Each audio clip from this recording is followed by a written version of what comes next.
Good morning, good afternoon, good evening. Hello, everyone.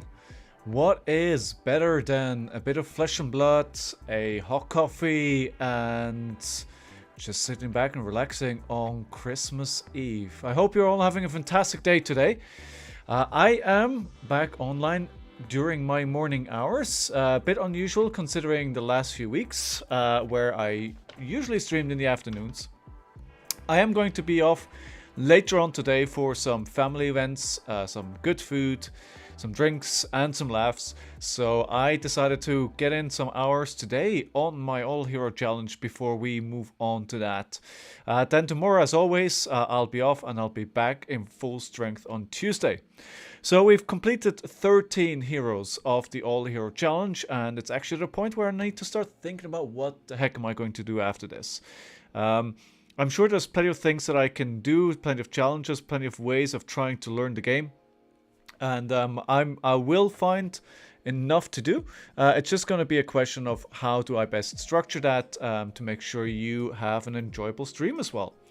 So today we will move on from Teklevossen that we completed yesterday, and I want to play Arakni.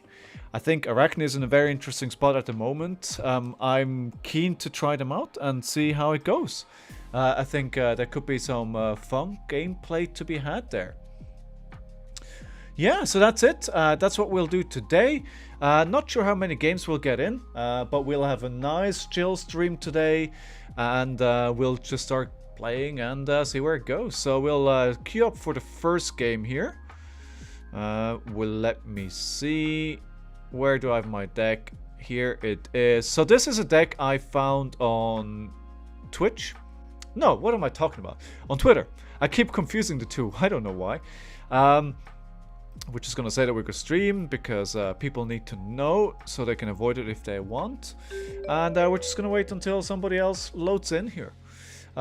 Should be good. Should be fun. Let me see if somebody else is streaming in the category at the morning. We also have some nice chill music today. It is Sunday after all. It is Sunday, right?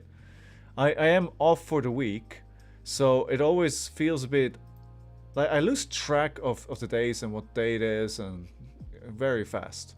So let's just make sure. Let's go into the categories here. So is there anybody else streaming? Doesn't look like it. Doesn't look like it. Me, myself, and I. And I am in the right category, right? Yes. That is looking good. Awesome. Right, we're just waiting for our first game here. And see if we can open up some packs today. Hopefully we'll get a couple of wins that will let me open some packs.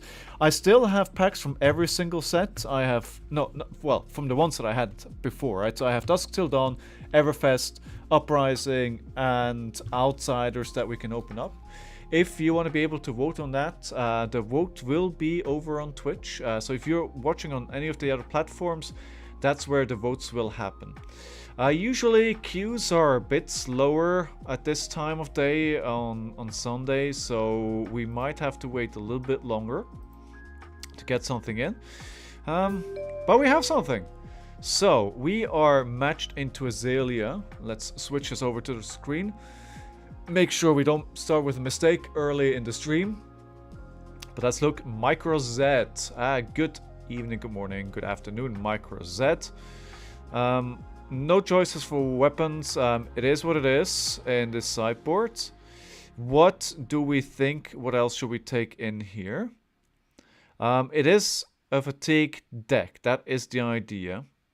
I think we just play the first game. Whenever I have a new deck like this, I don't know how to play the hero and what the play patterns are. I just take the 60 which are in the main deck and see where it goes from there, and then I try to learn from the very start. Okay, interesting. So we immediately start with a Warmongers, and I think we definitely want to play that Warmongers, and then hopefully they'll have a really bad turn. So let's see if we can sneak a little bit of damage here. Just swinging those two daggers will put Command and Conquer into Arsenal. Maybe not going to block everything here, and we can get a couple of damage through. Then we do Warmongers, and hopefully they won't be drawing into something like a Ravenous Ravel or a E-Strike, then suddenly lets them go again. Because apparently, Warmongers is supposed to be really good against this hero, but it hasn't worked out for me yet. So, let's do this. Round 1, start. Round 1, fight! Cool. Alright, we were able to leak 1 point of damage. And we'll play the Warmongers, and I'm sure they hate to see that. They hate to see that. And just good morning and good afternoon, good evening again to everyone. I hope you have a fantastic day. My bad, I forgot to run ads at the start of the stream. I usually like to do that right when I get online, when nobody's here yet, and we can get that out of the way without it bothering you too much. So I forgot, so sorry if you have pre-roll ads. I will try and run some of that through while we are going to be in between games. Alright, so what do we have here? We have a 4 hit that goes nowhere. I think we have so many good cards here. But at the same time, we don't want to be taking too much damage, right?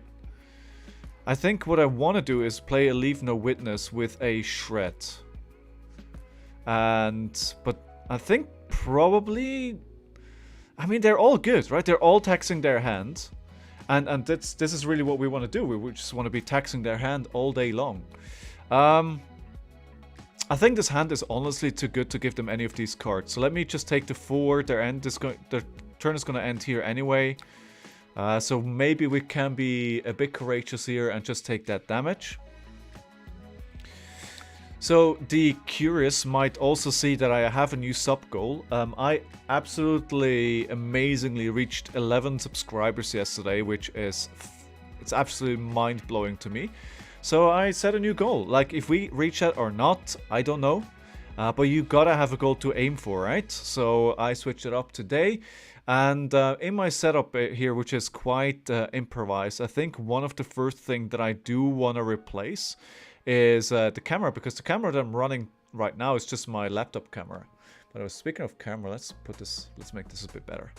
Cool. Let me know if there's anything wrong with the audio or with the video or the lights or anything. Let me actually invite him to chat here.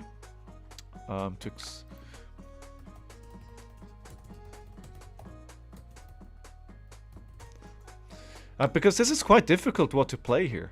I think I'm just going to play the Command and Conquer and use these other cards at a later turn. Because the Command and Conquer will probably require some kind of block from their side already. And I can't play the Shred. No, I can play the Shred. I keep forgetting. Warmongers does allow you to play Shred. So that should be okay. That should be okay. But at the end of the day, this is very, very good. Let's put this in Arsenal. I was hoping we could get some kind of go again somewhere. So Eradicate.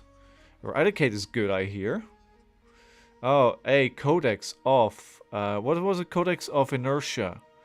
Right, okay, that is pretty good when you consider all the things that they could do. If this is the beginning of your end phase, put the top card of your deck face up in your arsenal. Alright, I think we're just going to block quite a bit here. I'm not going to be able to keep any cards. I think I want to do... I'm just going to play the Leave No Witnesses into a Shred. So I'm going to use everything else to block here. Because I'm not going to be able to keep anything in my hand anyway, so might as well block it out. Let's see what's at the top of the deck. We have a Codex of Frailty. I hear that's a good card. Let's keep that there. So this is going to be a full block. And then we see what they do. Nothing else. They're just going to Arsenal. Alright. Lace with Frailty. I want this. I'm going to sink this. Yes. Actually, that was a bad decision. I think I should have let that because it's not an arrow, right? And they can check the top of the... Wait, they're running New Horizons? Holy Batman, what is this? So if I play Shred here, it's not gonna do anything. Is it? No, it is, actually. because no, it is because it's gonna be no wait -2, so it's gonna go down to 4. No, it's not gonna do anything for me. All right, I'm just going to let the inertia happen then. Put the shred at the bottom of the deck until at a later point. Yeah, I should have. I made a mistake there by sinking that card of his. I should have left the non-arrow at the top. Although they can't really check because they are running New Horizon. I don't see New Horizon built all that often. So this is going to be interesting. And just once again, welcome to everyone today. I hope you're having a good day. Thank you very much for being here, and a round of applause for you. Just for being here. You get that, just for being here. Okay, so did they choose to use a Codex of Frailty? They did. Okay. Interesting.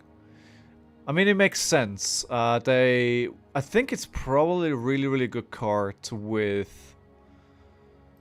I'm gonna use... Okay, we're gonna have to put a card away. These are really good cards though. Alright, so I love to keep all of them. Now the issue with my hero is they don't block that well. So let me... I definitely don't want to give them that... I don't want to give them the Endless Arrow back again. So I'm going to sacrifice my Codex of Frailty for this. Because the amount of damage that they might be doing turn over turn by keeping that, I think is going to outweigh me using Codex of Frailty here to block. However, we have to see what else they're going to do. Alright, so this is going to be for 5. I think we... So this is going to be 6 more damage, which brings me... Like, Leave No Witnesses, honestly, is one of my best cards, especially into her. So I can't lose that. But the on-hit effect is... I mean, yeah, I could have not... I could have blocked it out if I wanted to. However, I think actually Command and Conquer is really good here. Command and Conquer is really good here. Oh wait, now I show my hand, right? But I should be... Alright, I'll show my hand. So I should be using the dagger much more than I am, especially with that tunic counter up. Me not using that is actually pretty bad. However, this will require they block with 2 cards. Because they don't want to lose both their cards here, especially with a bolt and shot there. 2 reds, okay. I mean, I'll take it. Definitely take that. Oh, the dagger wouldn't have done anything anyway because I have a frailty. So I got lucky here. I didn't try to do that.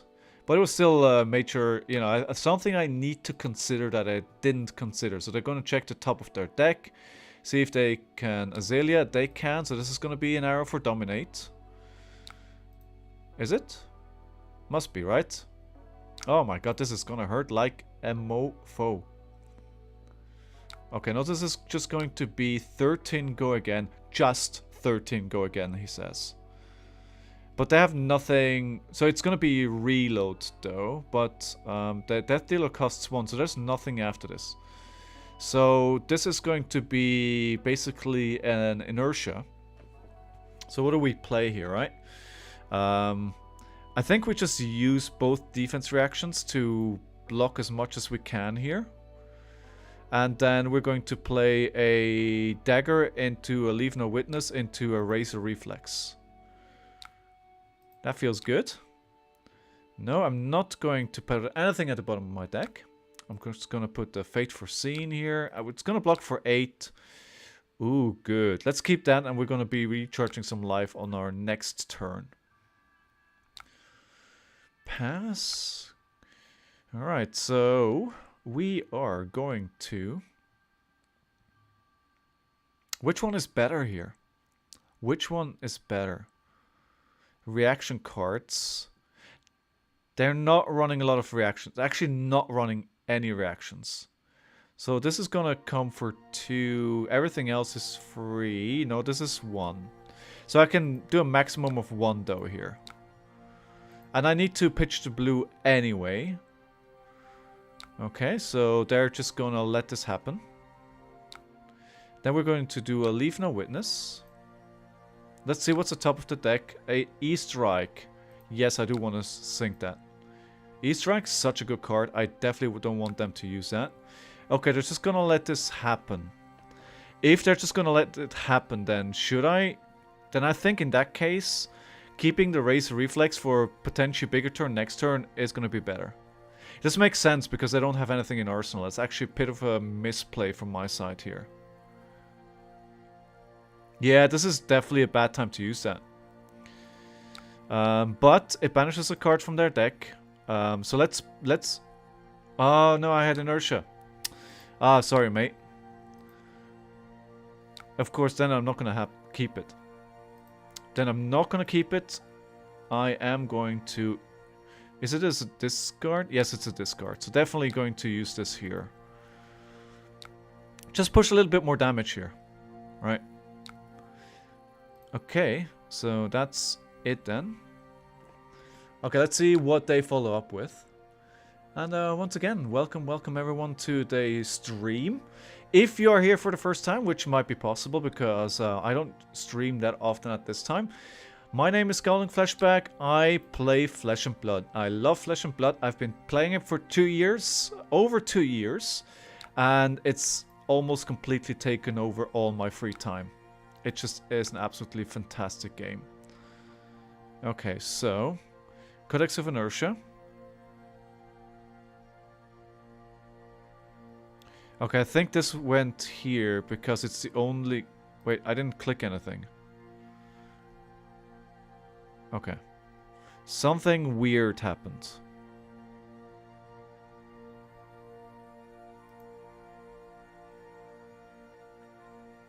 That's actually the wrong card.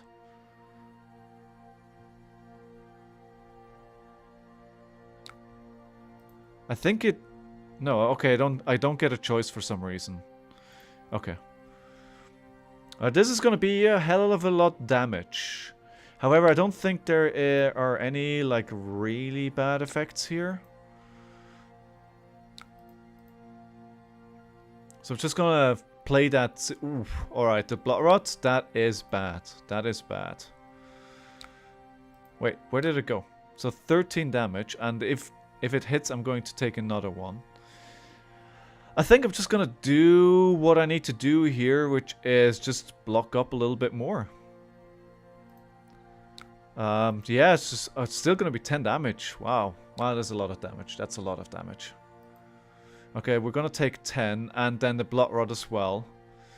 Yeah, man, this hurts.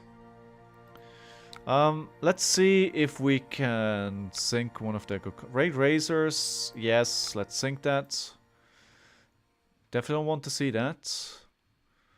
And they're going to let it go. That's bad because that means Shred isn't going to do anything, but I am going to have to put it at the bottom of my deck. Okay. Well, it's 2 cards banished, right? I think that's why they're pushing the gas so much.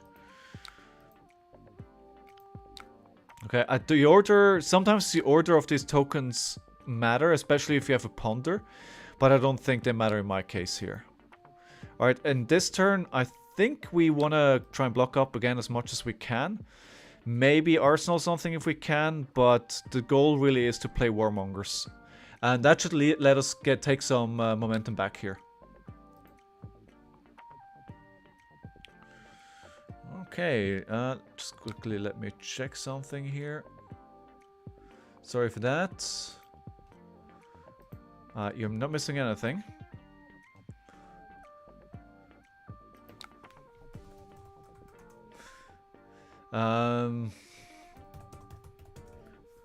Alright, let me just... I need to quickly change something around. Sorry, I didn't see that question because I think there's something wrong in my dashboard. Alright, let me see. Alright, that should be better now. Alright, so we have a bit of damage everywhere. Bit of damage everywhere. Ryan, sorry, didn't see that question up until now. 14. It's a buttload of damage once again. But as I said, I think we just block up a lot here. As much as we can. They have a Rain Razor there as well, right? They have another Rain Razor. No, they're just going to go get some additional cards. So we're blocking 9, so we're taking 5. That is, again, a whole buttload. A whole buttload. Alright, hopefully I'm going to not miss those chats anymore. If you're still there and you want to send me another message so I can see, then please go ahead. Alright, so we're going to take another 5. We go down to 11. Warmongers to your face. Hopefully they don't have an E-strike or anything like that, because otherwise I'm pretty sad. So this first game is not going super well. Not going super well, but we have a couple more games after this to recover. So we have a sink below, so that's good. See, now they have a Ravenous. Of course they have a Ravenous. However, it's only for 2. Okay, what do we want to do on our turn? Just kind of tax their hand, right? So maybe annihilate the arms. Let's block the 3 here. Usually I don't want to block vanilla damage. But we're so low, I think any damage that does come through is really... oh, okay. So, right, they have everything here. So that Warmongers did nothing, actually. And this is going to be hitting as well. So I'm just going to block the 4 here with Sink Below. I'm not going to sink anything. So we're going to take another one, and then we're going to take another 2-3 red in the ledger. That was a really good turn, considering I played Warmongers. And that's the trouble here, right? A lot of people are complaining about, oh, Warmongers completely destroys Azalea and unfair card, ban it. But did you just see what happened? It's fine. It's completely fine. Oh, I can't... oh no, because it's an instant. It's like, I feel like... the Azalea impact of seeing a Warmongers is completely overblown. Does it impact you? Yeah, of course. But it's not as bad as people make it out, to be honest.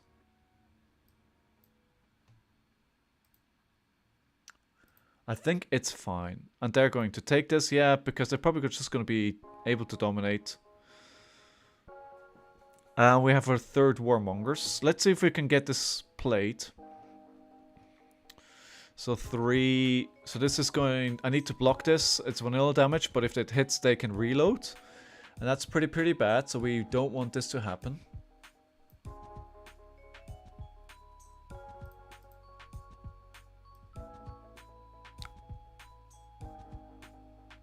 Okay, just fixing some of my stuff here. 11 dominate. Okay, I mean, sure. Why not? So I actually need to block 4 here, because otherwise I'm just dead.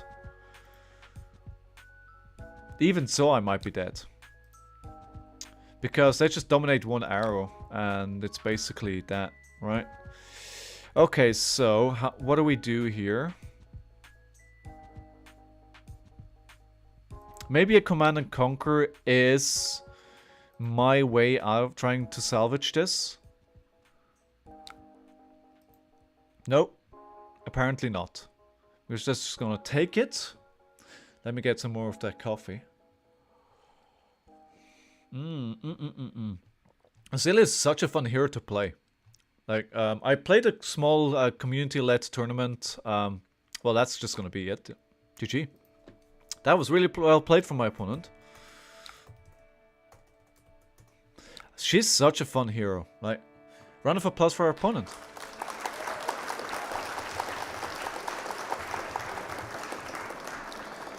But it's still, Arakni was fun to play as well. Just making sure we're sending some nice words over there before we move on. So that was game number 1. I'm just going to quickly run some ads so I can get the pre-roll ads out of the way. The good thing about playing Flesh and Blood on Talishar is that I can easily run that while we're in between games. So I'm just going to send you to be right back. Don't go anywhere, please. I'll be back in a GV. Thank you for being here.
Okay, we're back. And let's just load into the next game. I think that was so Azalea, sometimes you just get a lot of big arrows, dominate arrows, and there's not much you can do. I think Arakni generally wants to play it slow a little bit, so something that like Azalea, let's just go from the very start. I'm not sure if that's a good or a bad matchup. I feel like if Azalea really gets going, then it's difficult for any hero. But, you know, also we played this the first time, so getting a loss on the first game on a hero that we haven't played, the deck we haven't played, isn't really that surprising. So I think we should be better going from here on out. I'm sitting here, I'm playing this, and I'm really enjoying it, and I hope you guys are enjoying it as well, but I really miss playing this in Flesh and Blood. The last army that I went to didn't fire.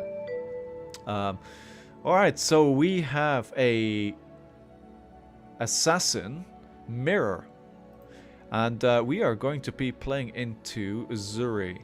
I'm going to play the movables here to prevent that damage that might be coming through. I'm also going to play the Erase Face. She will get rid of quite a few cards, so I think I just go full everything. Full everything. All the cards. Play all the cards. Oh no, they left. Oh, that's too bad. I wanted to try that. I want to play that matchup. That could have been fun. Well, let's deselect all of that so we don't take the cards into the game that we shouldn't be taking. Yeah, I really miss playing in the Flesh and Blood, so to say. There is a armory coming up, I think on the 29th. I think that's the next one I can go to. I'll have to convince my partner that it is okay for me to go. But definitely want to ask. See if I can go. Hopefully that should be okay. And just play a few games in Flesh and Blood. Okay, this is not gonna go well, I think. I have AB1. There is no way...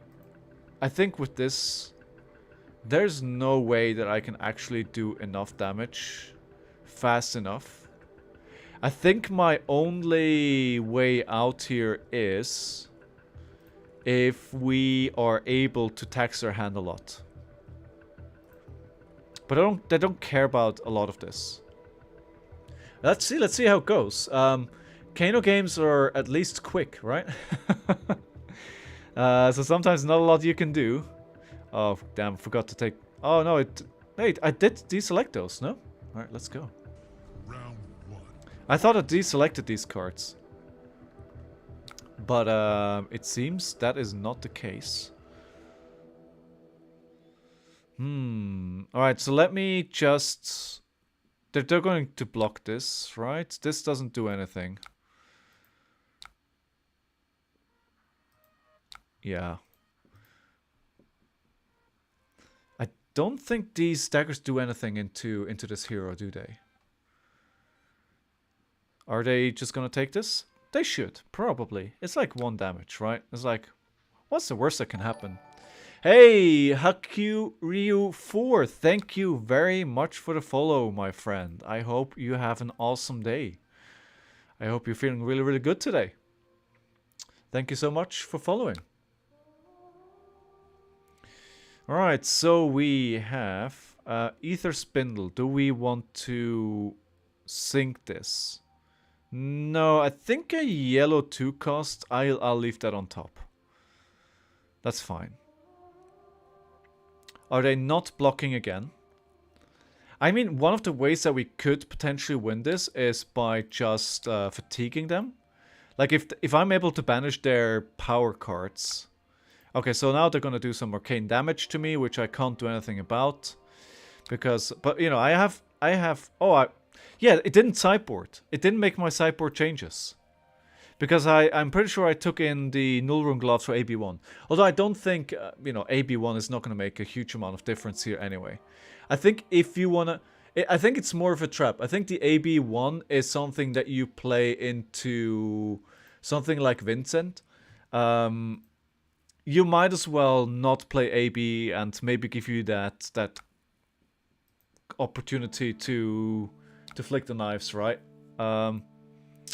Yeah, because you're not going to win against Kano with AB1. It's just not going to happen. I think you need at least AB3. If you want to go the defensive route into Kano and you want to win that, AB3, in my opinion, is what you need, at least. Alright, so we're still waiting for them. So this is a red Ether Spindle, and all the damage is just happening to me because... yeah, I don't have any Arcane Barrier, so the damage just happens, it just resolves. Okay, so... the sideboard, I think taking out all these D-reacts would have been good anyway, though. So... yeah, I think that's definitely a lesson for next time. Actually, just gonna need to quickly check something here. It's still early morning. I'm still getting into the groove of everything here today. So just making sure what I'm seeing is what I think I'm seeing. Alright, I am seeing that one thing didn't work earlier on. Okay, so I'm gonna need to change my config around a little bit here. Alright, so I took another 3. Okay, so... sadly, this is really not that good of a setup. I think we... I mean, these Sink Belows that do nothing. Maybe the Warmongers will come in handy. Although I don't think that does much of anything either. Okay, let me just check something over here. I swear I'm going to give you my full attention in just a minute. While I figure out all my small little kinks here. At least we're on the right screen. Audio is up. All my GIFs and everything is working. So we're in a good spot from that side. And we are just gonna quickly check here. Alright, okay. That is good. Alright. I earlier missed a chat message and I just want to make sure that that doesn't happen again. That's a lot of damage coming through right there. And 31, I'm afraid we're already in 1 turn kill range. So, yeah. It's just kind of Kano, right? You just sit here and you wait and you'll see what happens, and whatever happens is gonna happen to you. At least it's you know, it's relaxing. We can just kind of view what's going to be going on Sunday morning. No worries, and they just, oh my god, look at that hand. I think we're dead here. Even if I had Arcane Barrier, I mean, look at that turn. How many cards did they play this turn? Tomb of Eindal, Tomb of Eaterwind. There's so many cards being drawn right here. Give me just 1 second, please. I'm here. Just 1 second.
I was on mute.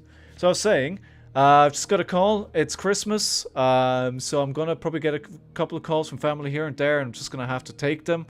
So sorry for that if we get another interruption. Also, I apologize in advance for that if it does happen. But I just became an uncle 2 days ago, so you know, if there's any news about that, just want to make sure I pick up the phone. Hey Kingston, Merry Christmas to you too. Welcome back to the stream. I hope you're doing well. Also, Ryan, what I was saying, Dromai is a very intriguing hero. I've never played Dromai.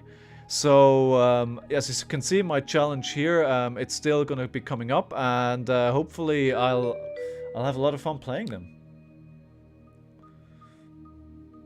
Yeah, Levio is really, really nice as well. So we are playing our third game on the All-Hero Challenge on Arakni. And we lost the first two games. The first one, it was into Azalea. I think it was very much just learning the deck. Oh, you beat your multi-year Nats champion. Congratulations, Kingston. That's nice. 2-2 is a nice round number. That's a good way to end an armory. So let me just think about this here. So Katsu, I actually don't know how to play into them. I think I want to try and tax their hand as much as possible. So I think I want to keep Surgical Extraction for the next turn. Banishing a card from the top here, I think if I can do that to start the game, then I think I definitely want to try and do that. I'm just going to apologize to my opponent here. Yeah, Ryan, you know, subscribe, follow me if you want to see that stream. So I played 10 games on every single hero. I'm currently 3 games into Arakni, so I might play Dromai next. But one thing that I do have to say that I don't count Kano games. So we had 1 Kano, so we're gonna play a game more.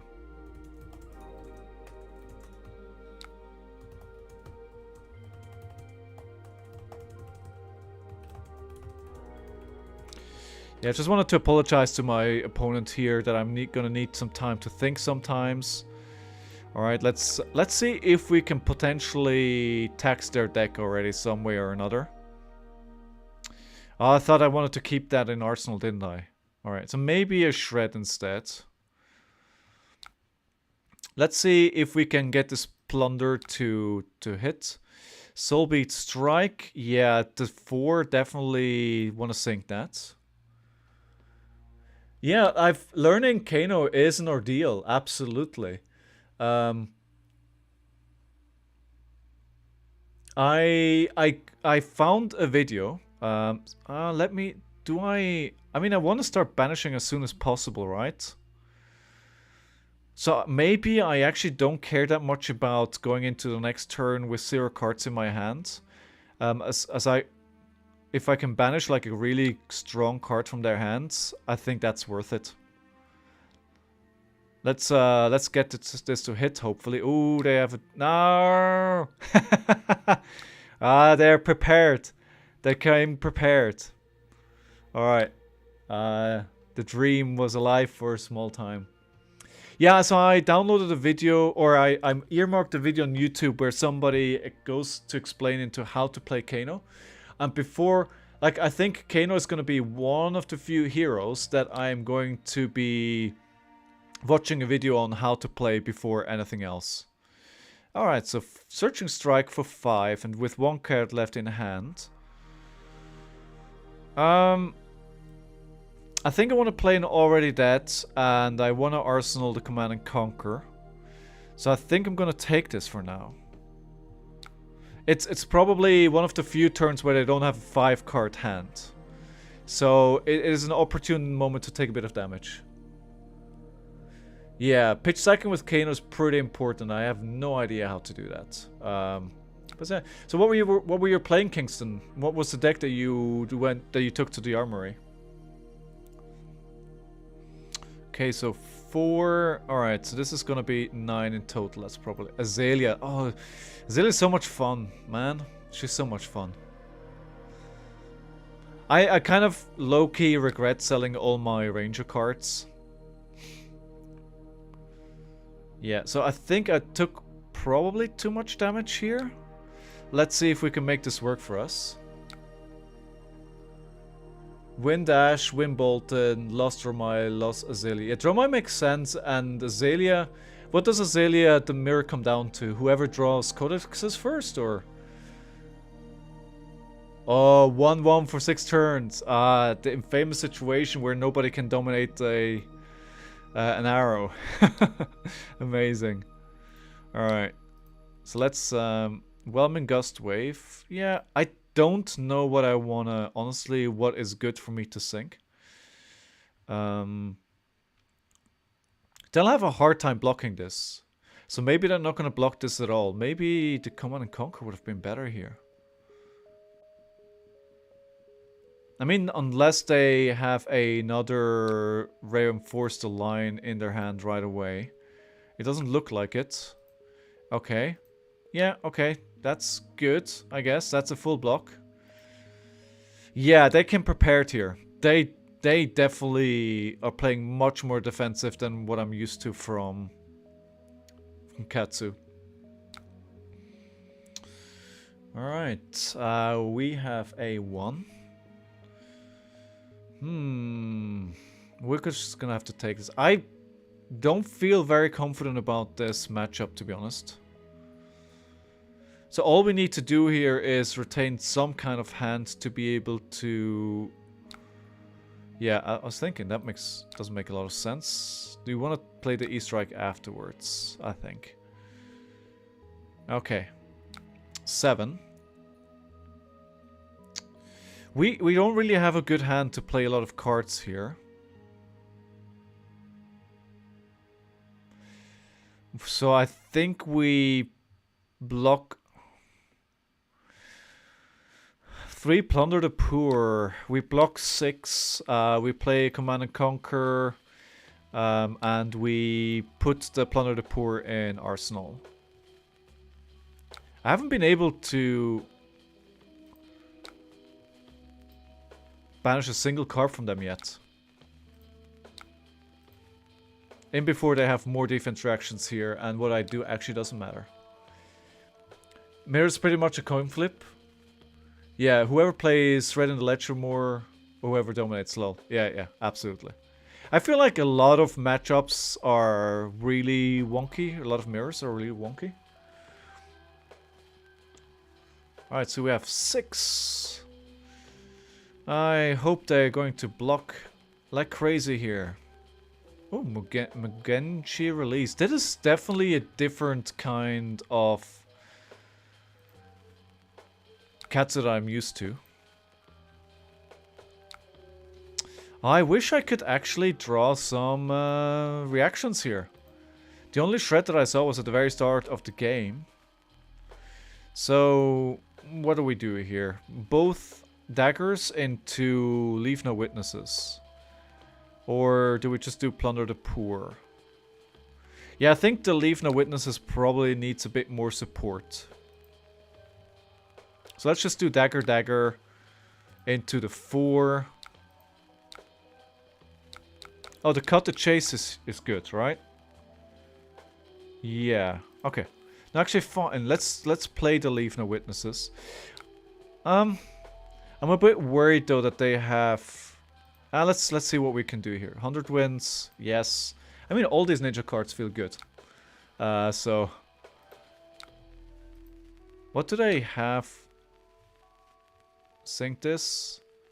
No, I want them to lose this. Okay, interesting. Why did they take all that? Ancestral Empowerment, that is a good card to sink. That's to banish, that's for sure. Okay, so we have Searching Strike for 4. That's a breakpoint, that's really hard to block. I think we don't want to block that. But let's think about what we do on our turn. We have another Cut to Chase, so what is our best turn here? Plunder the Poor. I mean, we don't want to take damage unnecessarily, but we also need to think about the Tunic trigger, right? And, sorry, Tunic trigger. The Mask of Momentum trigger. That's kind of the most important thing at the end of the day, in my opinion, to be able to block that.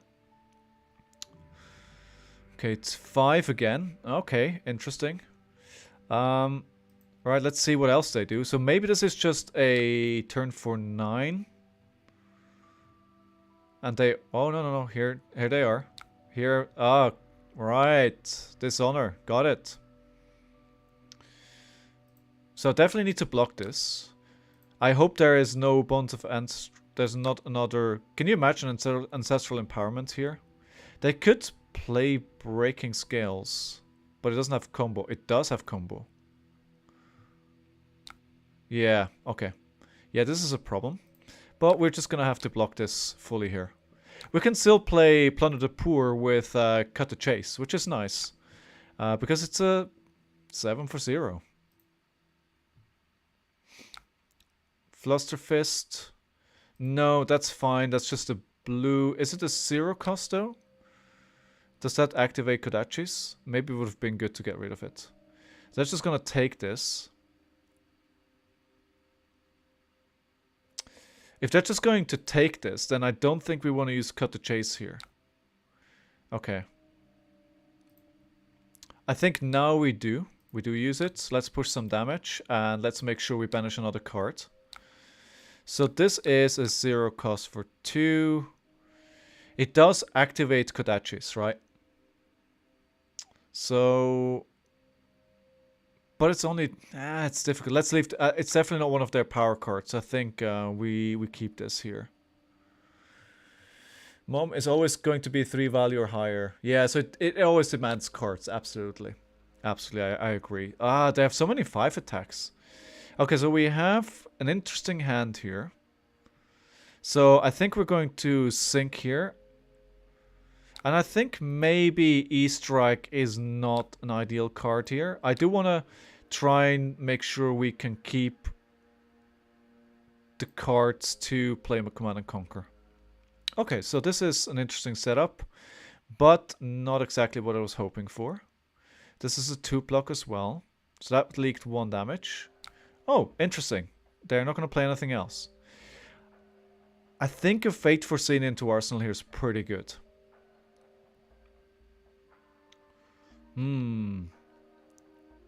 We definitely want to play a Command and Conquer, I think. No matter... The question just is, what do we pitch? Do we pitch a Razor Reflex or do we pitch a Fate Foreseen? I think they have a lot of 4 and 5 attacks in their deck, and they're probably going to continue this, so I do want to keep the Fate Foreseen in this scenario. And be able to give me more opportunities to block out, if necessary, a big turn there. Alright, that demands... That's going to get 2 blocks here. Very, very nice. And we're going to put this in Arsenal. I'm guessing they're going to be doing something very similar, so but this is just 4. Okay. Do we use the Fate Foreseen here? What is our answer? We don't really have much. So this is not going to work. I don't think the Warmongers is going to do much for us. Because it's a lot of attacks, right? Unless they have a Art of Force instant, so even then the Warmongers doesn't really do anything. Alright, so we're just gonna take 1. Are they gonna break Brace Riders? They can. But they don't. Alright, so in that case... I think we do Spider's Bite just for 1 damage. Sink this shred. Or pitch it. And then we're going to do E-Strike for 7. They have a lot of life still, and now they're keeping a full hand. So definitely need to respect that. But we do have 2 defense reactions here as well. So this is just going to be for 2. On our turn, we ideally want to play an Already Dead, or just a Codex of Frailty, perhaps. If we play Codex of Frailty, what can we go get? A Leave No Witnesses? Yeah, so we might just want to play a Codex there. So I'm gonna let this hit because it's just a 2. It feels bad to block with a 3 or 4 on something that's just 2. Alright, and we... Okay, that's fine, that's good. Well, it's not good, but... It's good to get the Ancestral Empowerment out of the way. Well... Okay, so... I think now we do want to block this.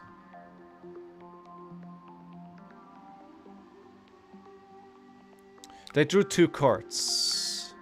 Let's keep this at the top. I think we need more of these defense reactions for 4. Bonds of Ancestry. Okay. Are they... Okay, no Dishonor. Okay, let's play the second Fate Foreseen here. I mean, I'm fully committed to blocking everything here and then just use the Codex of Frailty. So I'm just in the mode of preventing as much damage as possible and preventing... Well, now it's hits, okay. Right. That was 1 hit now.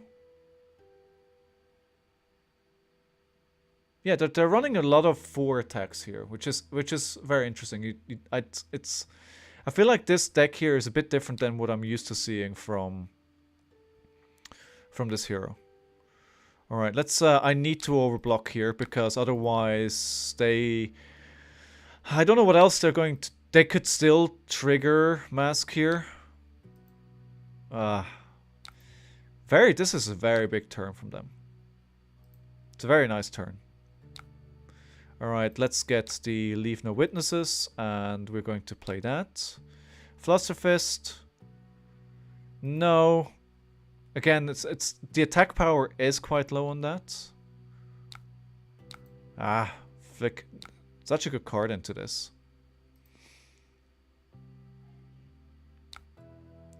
We're just going to put this in Arsenal. It's good. We have 2 different interactions again, which is good because we are facing an Art of War turn. And we're an hour into the stream. I just want to say again, good morning, good afternoon, good evening, everyone. I hope you have an awesome day. I hope you're all feeling great today. I am Scowling Fleshback. I stream Flesh and Blood 4 times a week. This does not have go again. Okay, this seems like a debate. I'm going to use a Fate Foreseen on this. I still want to take the damage. Yeah, stream Flesh and Blood 4 times a week. Saturday, Sunday, Tuesday, and Thursdays. You can see my stream schedule in the description of my channel. To be honest, I've only been streaming for 4 weeks, so I think there is still a bit of motion in when I'm going to stream. I'm locked in for my Tuesday and Thursday streams. I think the time there is good. I have a full day job, so I couldn't even do something else if I wanted. So I think we just go Scalpel, Spider's Bite into Leave No Witnesses. So I'm restricted there, but the weekend streams are still up for debate when I'm going to do that. When I'm going to stream. So, keep an eye out for any schedule changes. Okay, so Leave No Witnesses. I'd love to have something here that actually threatens a bit more. But it probably requires 2 cards to block here.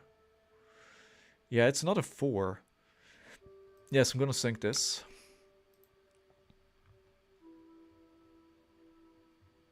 We're pretty good into the game here. Alright, and here comes the defense reaction. Yeah.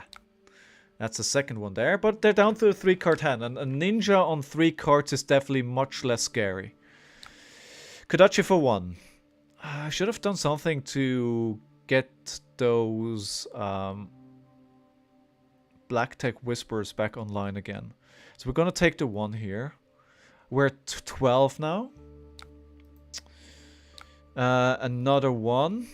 Right, I think we need to block this. Do we though? Because I mean, the question is, what are we going to do on our turn? We can do E-Strike for 5, go again into Slay the Scholars. Yeah, let's do that. Let's try and just prevent the mask from triggering hits. Feels pretty bad because that feels like a waste. But alright, there's just a 2 here. I think I'm letting this hit because they don't have really anything to give that. I think I might need that sink below at a later point in the game. E-Strike 4, 5, go again. Yes. And then we're going to do Slay the Scholars for another 4. Art of War, yeah, go, bye. Please, no Art of War.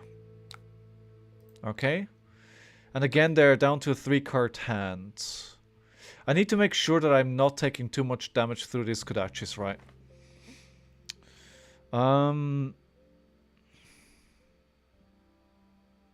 I'd love to have... Like, I'm not seeing a lot of the attack reactions. Like, I'm not seeing a lot of these shreds. I think I've seen a couple so far. If I see a lot more of these, I think the game goes different. But we're fine, we're fine. So yeah, just as a reminder, guys, if you want to see more of my gameplay, this is what I do. Hit that follow button. Okay, let's... The question is, yeah, I think what I want to do here is block whatever is next. Okay, which I'm going to block with Sink Below. And then I'm going to play the Already Dead. And then I am going to Arsenal the Leave No Witness. Bonds of Ancestry. Yellow. Yeah, let's... So down to 17 cards. Maybe I should have blocked a lot more. Ah, we have a sigil. Very nice. That's good. Okay, so we can just play... Okay, so we are going to let this hit. Then we're going to block the second one with the razor. Then we're going to... Let's play sigil. We're going to block this to avoid the Mask of Momentum from hitting. So they're very unlikely. So we're going to trade 3. They're going to Arsenal and pass, hopefully.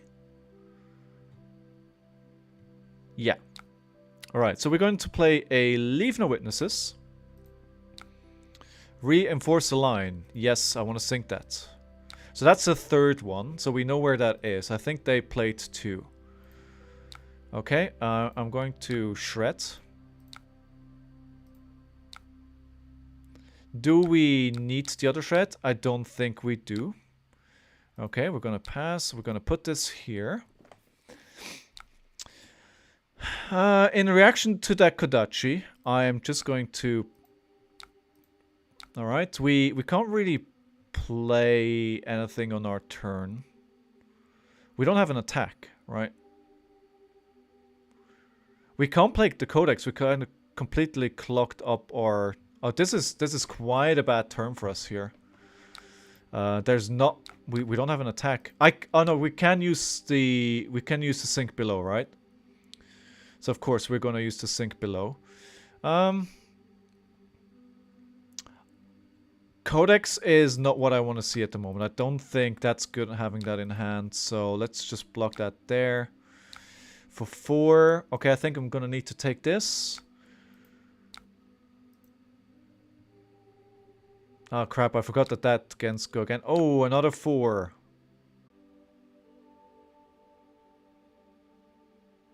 Okay, I'm going to pass and do the sigil here. So essentially taking 2.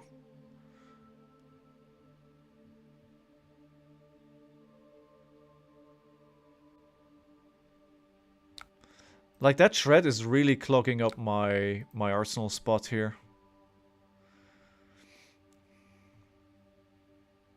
Who would have thought that a shred could be so bad for my hands? Or are we just going to play...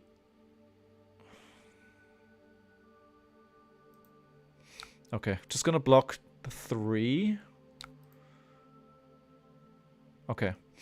And on my turn, I just play the Eradicate that they probably need to do something about. Oh, something just happened. I hope the stream is still live. I'm seeing an issue there. Yes, I want to sync the Art of War, please. Okay, so this might actually... They're thinking I have one more chance to win this game, and this is the chance, right? So... I might be able to block them out here. 4. Okay. I need to make sure that doesn't hit. Oh, the mask is gone. Anyway, but... the mask is gone, but at the end of the day... you know, we're in a position here where we need to block things. Yeah.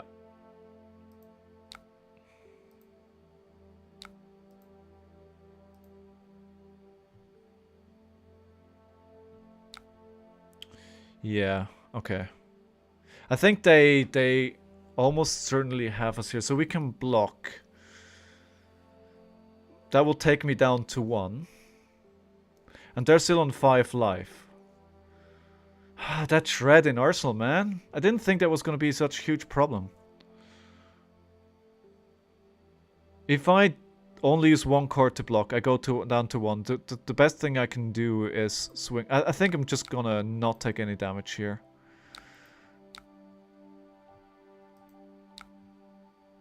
Oh, no, that's not how it works. That's not how it works. Well, it got pretty close here. I think we almost had this if we don't make that mistake with using the sync on the... Like, we took 4 additional damage that we didn't have to take. And I think that's really hurting my chances here. I need to... okay, that's it. That's the game. GG. Almost had it. Almost had it, guys. Almost had it.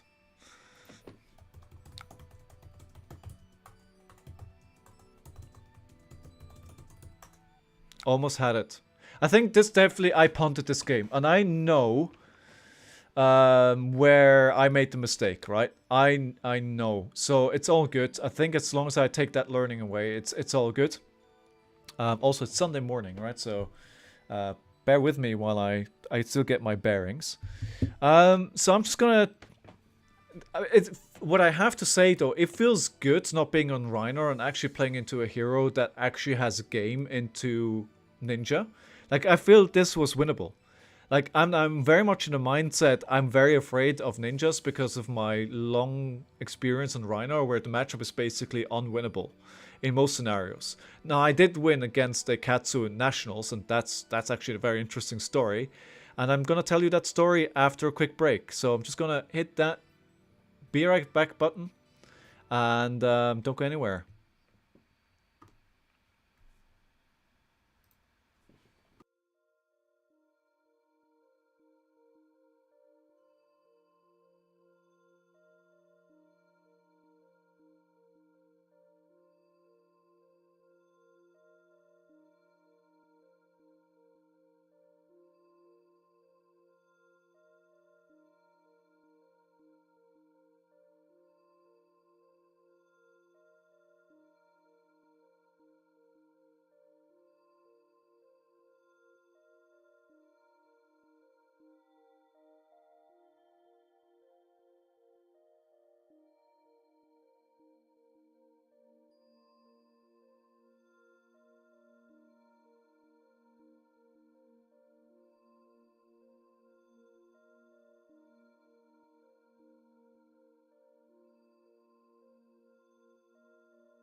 Welcome back, welcome back. Yeah, you're right, Kingston. Like, ninja can be brutal, but I think you need to make the clarification a good ninja.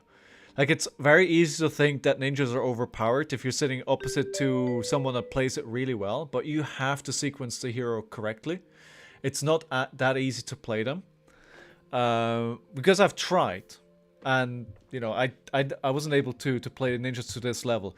And also, the story, one of probably my best games ever, well, my most high roll games ever. Nationals, UK Nationals this year, I sit down for round 1 on Reiner, playing against Simon Denning, who's 1/3 of the Push the Point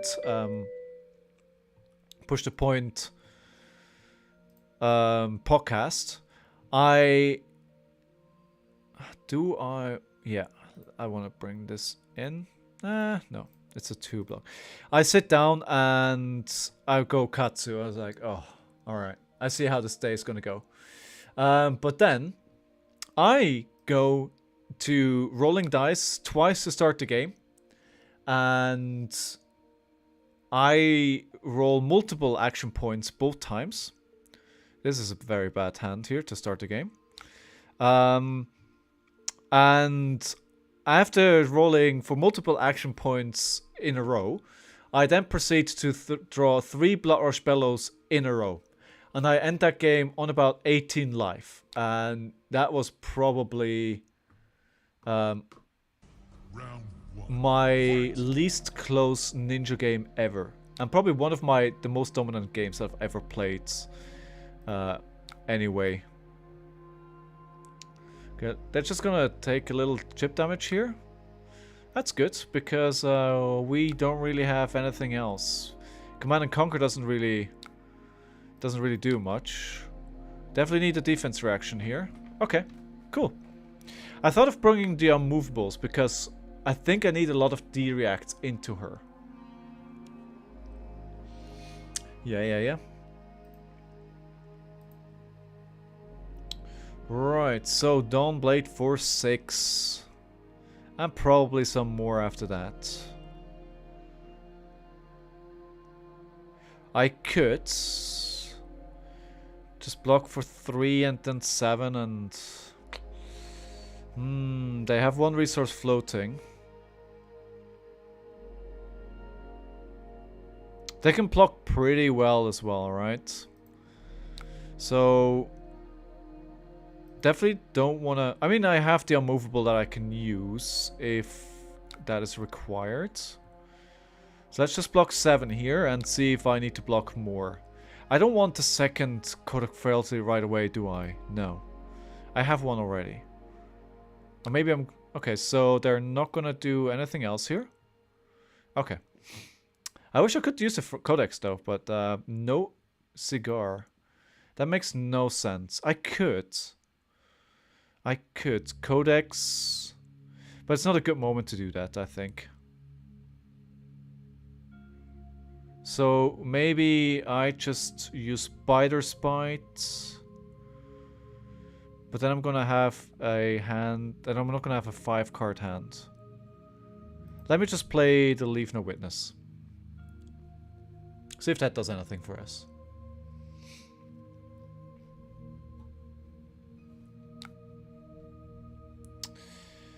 Singing Steelblade. Yes, I want to sing that. Please and thank you. I don't know much about Dorinthia, although I played her quite a bit, but I know that's a power card, and you definitely don't want to be seeing that. It's not something you want to play into. Alright, I did put some chill music on today because it is Sunday, but it is a bit too chill for my liking. So let me put something a bit different here. What else can we find? Can we find something nice? I mean, I don't know what all these are. These are just some random lists. Okay, so they're gonna block with their equipment. Okay, they probably have a defense reaction still, and they're hoping I don't have anything to do more, which I don't. Let's put the Codex into Arsenal.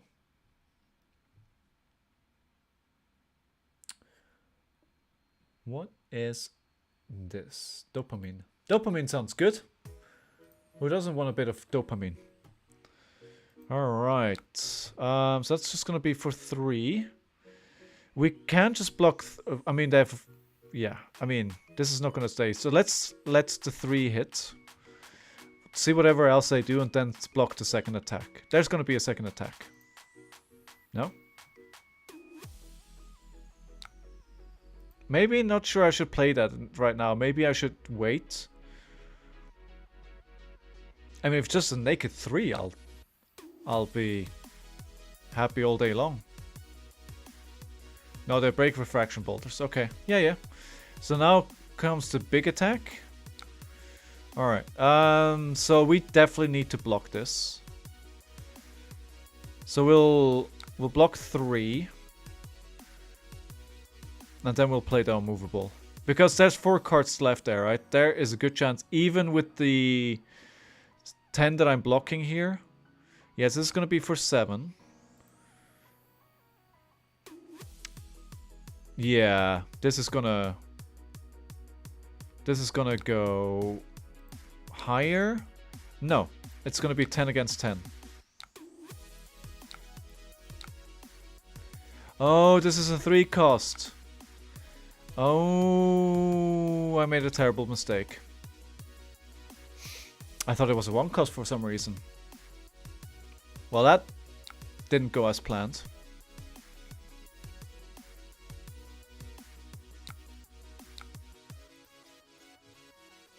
Yeah, that's definitely not what I wanted here.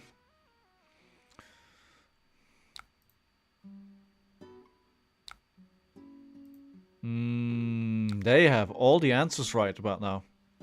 That last turn was my mistake though, right? That was... I completely forgot that I need to... this is a 1... Oh my god. Oh... So bad. Alright, let's do something else here. I'm really not playing this well. Look away, guys. Look away.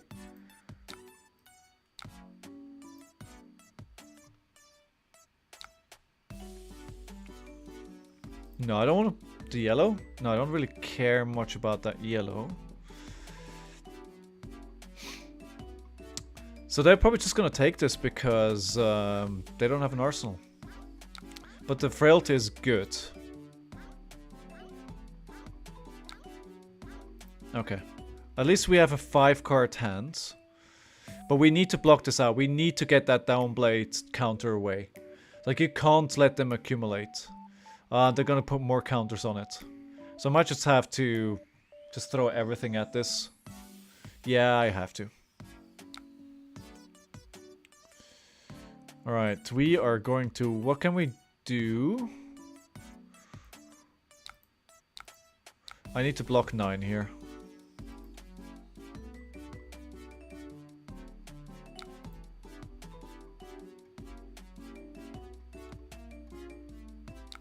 Yeah, that's good. They lost their counters. Excellent, excellent. Alright, we just attack with the non-block that we have. Command and Conquer. Yes, would like to sink that, please.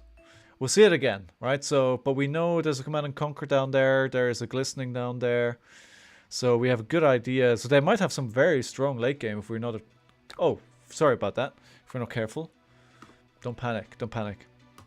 I only forgot a GIF on the middle of the screen for, what, maybe 20 minutes or so? Alright, 4 and 4. Yeah, makes sense. The Fatiguer might be fatigued here.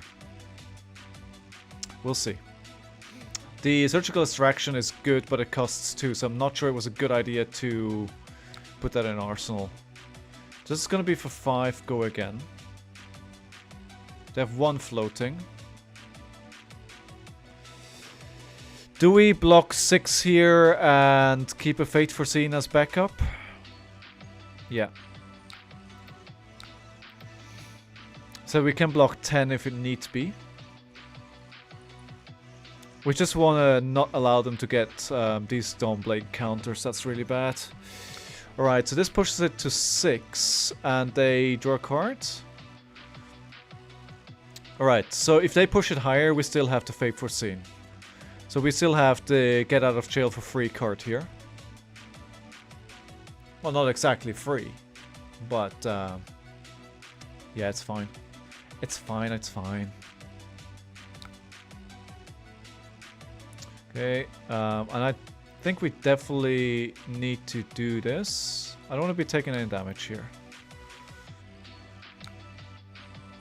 Yeah, let's keep that at the top. A defense reaction every single turn here is for sure what we want. Okay, so I'd like to play this Leave No Witnesses, but it doesn't really do anything. But it's the only thing I can play, because otherwise I can't play anything at all. Steelblade Shunt.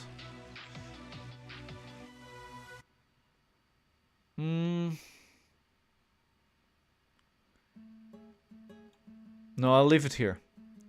I think at least no, they'll have it in their next hand, so we can work around that.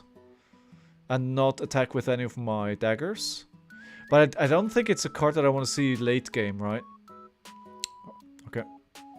That's good with Feindal, so you only need to expend 1 card to do this.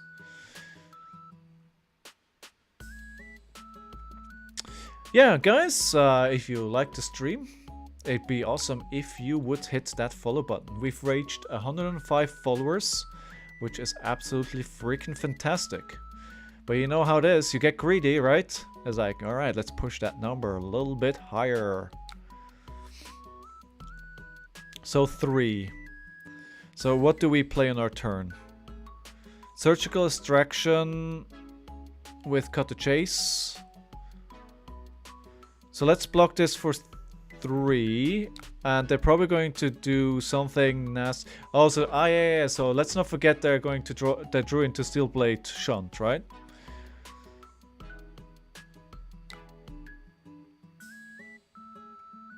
Okay, so this guy's gonna give a go again, but all right. So now we need to use the sink below.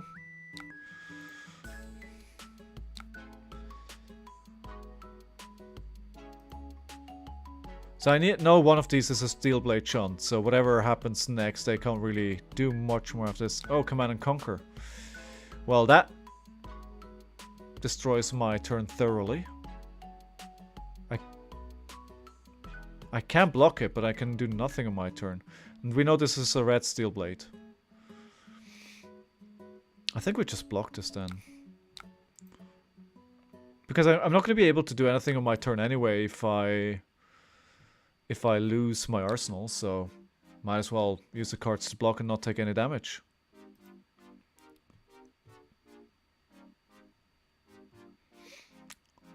That arsenal is a steel blade, so that's good. That's good to know.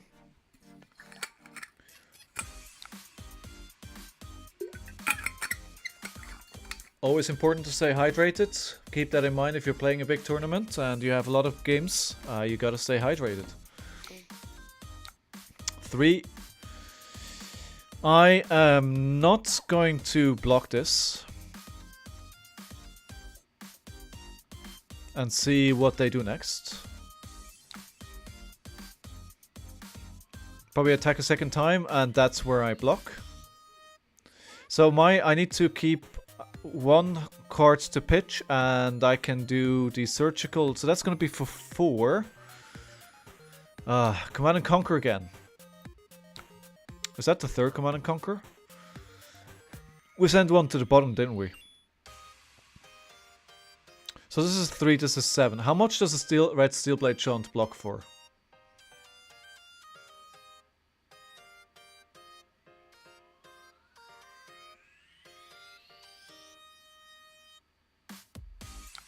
Is it 6 or 7?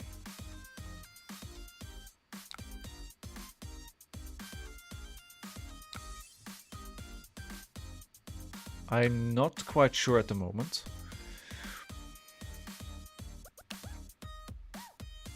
Alright, maybe they think they don't need it though, right? So... Although they're probably... I think they're playing... I think this turn is not gonna go anywhere. I think they know what's up here. I think it blocks for 7. At least it would get 2 cards out of their hand and down through a 3-card hand on no Dawn Blade counters.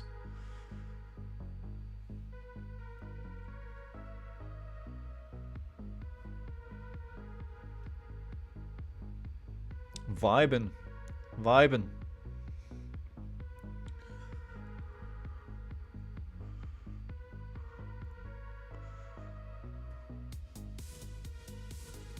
They just remembered they have a steel blade shunt. So, okay, so when this hits a hero gains go again. Okay, when target assassin attack, when this hit a hero may banish top card. Okay. Let's see if they block here. They probably are. This is debate. I shouldn't have done that. I shouldn't have done that. Actually, let me just... I'm not going to do anything else here.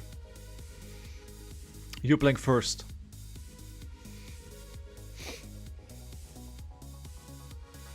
Yeah, so this is 6 though. Right? So... This is going to push it to 7. That's good. So that does 1 more damage. I think I did that in the wrong order. Oh, 2 steel blades. Man! Man! Seriously?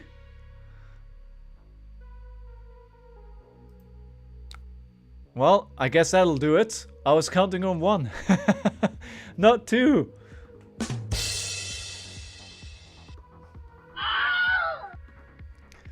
Well, we just learned a lesson. Okay, so this is gonna be a 5. If it hits, they draw a card. We definitely don't want them to draw a card. So I think we're going to block with equipment here for 5. And we do an E-strike for 7. Putting a shred into Arsenal. However, that has massively backfired last game. Let's not do that. Actually, let's use this to sink. We just say buff power to 7. And then I'm going to put the unmovable there. That's fine. That's fine. You do you, my friend.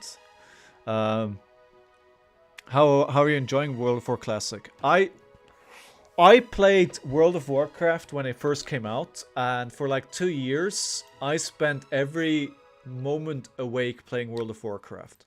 It absolutely and completely consumed me and my life, and I don't think I could go back to that.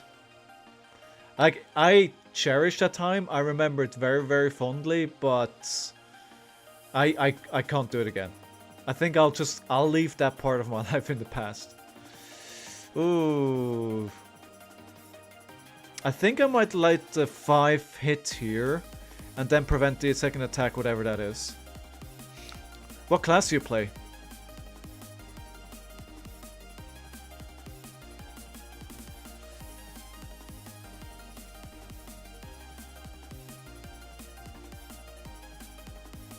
Long break from WoW? Warrior, you're a tank. Yeah. Alright, so we have a Command and Conquer here, so... And they don't have anything in Arsenal, so playing Command and Conquer here is not going to be good. Do we want to play Surgical?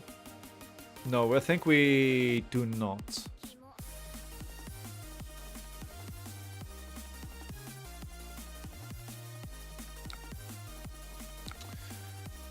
I don't think we want to play the Surgical, right?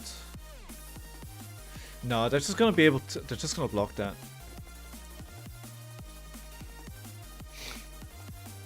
Was that the third? Yeah, that was the third Command and Conquer already. I thought I sunk that. Maybe that was the last game. Maybe it was the last game. This might go quite long here, huh? And I mean, this is supposed to be a fatigue deck. Considering I haven't been able to banish anything except for 1 card, the Fatiguer might be fatigued here. We'll see. What is better to use into her? The Spider's Bite? No, of course not. It's a Nerve Scalpel. She doesn't have any attack action cards. So Spider's Bite doesn't do anything.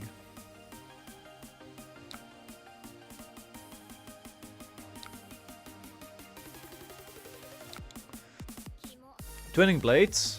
Yes, please, let's sink that.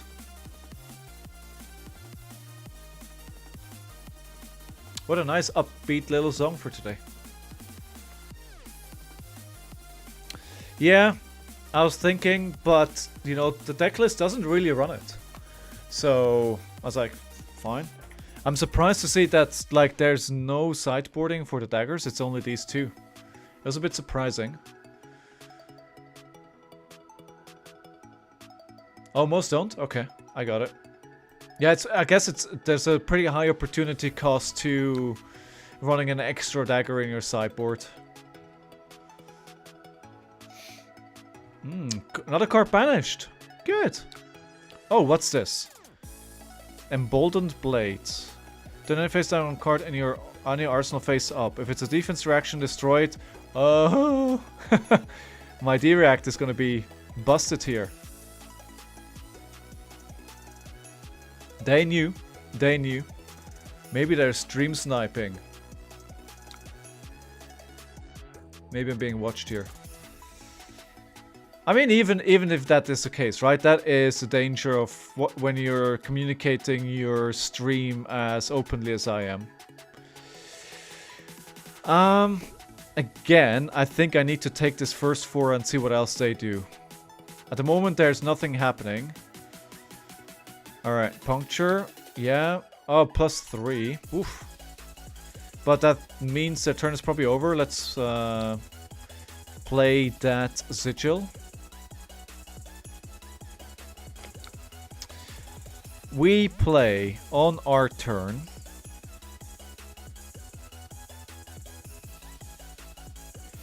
I think we play Surgical.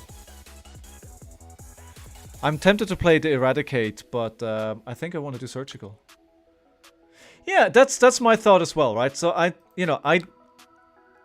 some people will cheat because some people just need to win for whatever. They just need to win, right? It's like they just need to win, and that's fine. you know, if you think that a win on Talishar is important enough to your life that you need to cheat, whatever.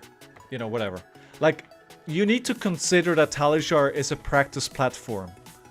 Like, this is not, you know, winning here doesn't do anything for you. All you want to do here is get practice on the heroes, and get more reps on the games. If you get mad about losing here, or, you know, whatever. It's also why, the reason why I put up my game and let people pick into me, because I don't want to get a bias of picking the hero that I play against. I just want to have to deal with whatever I get. It's like, this is the hero. Well, they picked me because it's a good matchup for them. I have to deal with it, and I have to do what I can to win against that.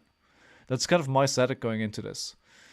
They're trying to bait me into blocking here. No, I'll not take that bait.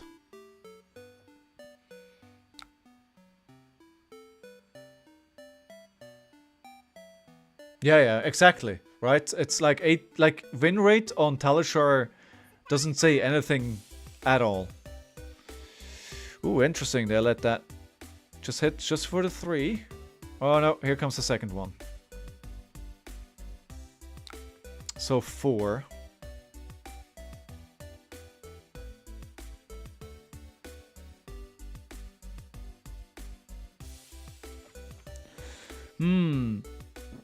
I was tempted to use Faendal Spring Tunic here, but I think that is a really bad decision.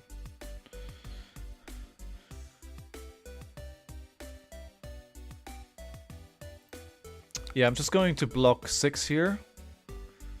Hopefully they have nothing that pushes it above 6. Then I'm going to do an E-Strike for 5, draw a card. We know there's another card here, I think, that destroys the Erects. We haven't seen them play that, unless they pitched it away and I didn't pay attention to that.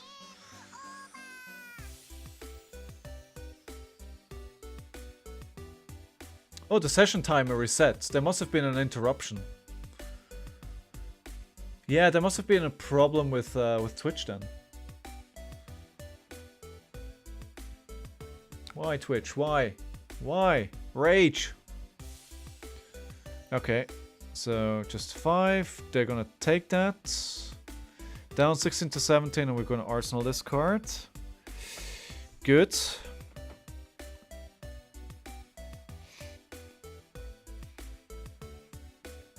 So, like, using black tech to get go again is really nice, but I think it's really iffy into her, because you never know what's gonna happen. This is, you know, there's gonna be more here. I'm gonna need to block eventually this turn, but a naked 3? Come on, show me what you have. I'm not gonna commit any blocks to this before you show me something more. Okay, 6.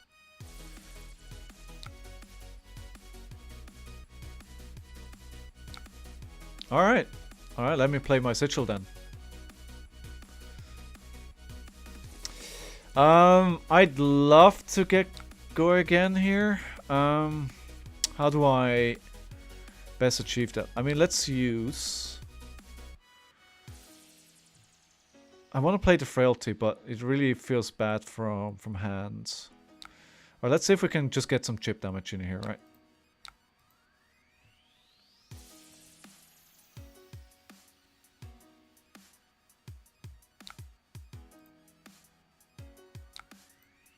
I mean, this is just a 3 block. They're very, very likely just going to block this.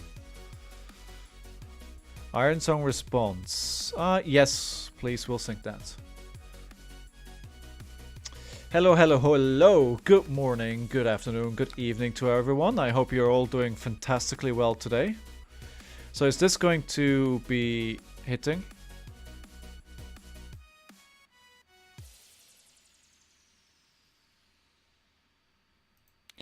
I almost have a feeling like they have a reaction here.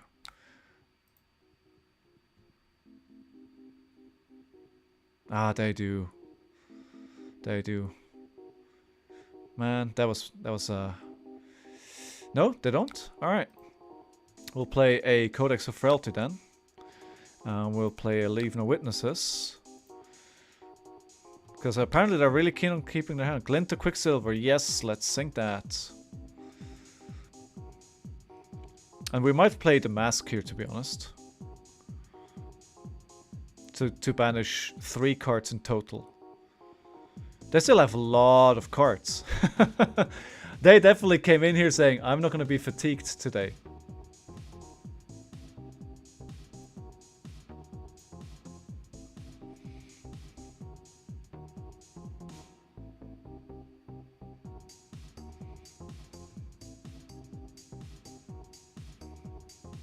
Is this all?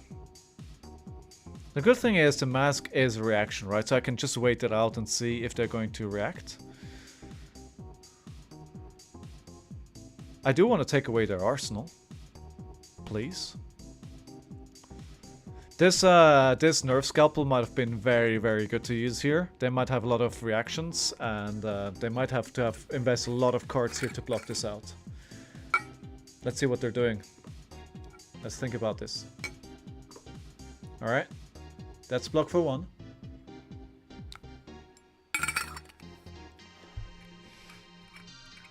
Is this it? Yeah, this is it. Let's not get greedy. I was thinking maybe mask, but we can use this later on as well, right? So they have 4. Okay, so 7. That's going to be 5 go again. I would assume. Yeah, go again. What do we do on our turn? So I'm just gonna take this for now.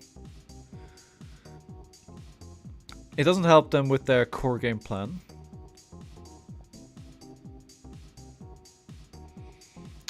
And here we are going to start blocking. Let's see if this is it. If not, we have this beautiful sink below to help. Yep, alright. So, reaction should go back to me. Right, and we block that out. Good. Then on our turn, do you want to pay to... Yes. I do. Do we play Slay the Scholars just with the Shred, or do we do... Yeah, the Leave No Witnesses doesn't really do anything for us here, because I have no cards in Arsenal, so the trigger there is... Moot? Moot? No, I'll leave this here, that's fine. It might get sent to the banished zone anyway. We'll see. What is the time? Alright, just keeping an eye on the time there today. Just making sure I know where we are. This is game number 4 on Arakni, which is the 14th hero in our all-hero challenge. So we're very quickly approaching those 20. I wonder if we're going to get... Yeah, we're definitely going to get to 20 before the new heroes are being released. And man, am I excited about seeing what that new brute is going to be on the 27th. That James White so nicely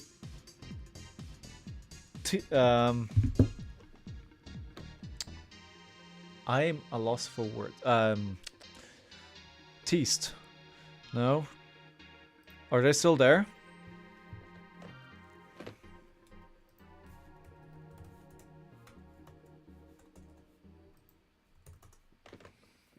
So they accepted the invitation to chat.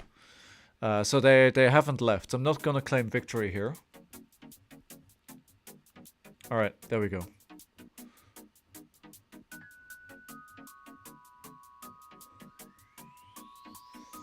I think they need to consider very carefully. Oh yeah, I get it why it was difficult to decide what they're gonna block with.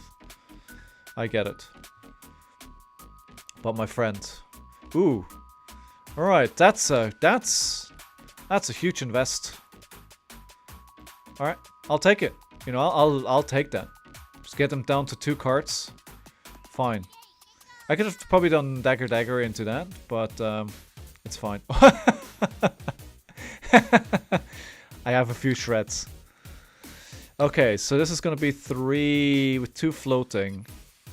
So let's just block for 3 here, and if need be, I'm going to use the Fate Foreseen.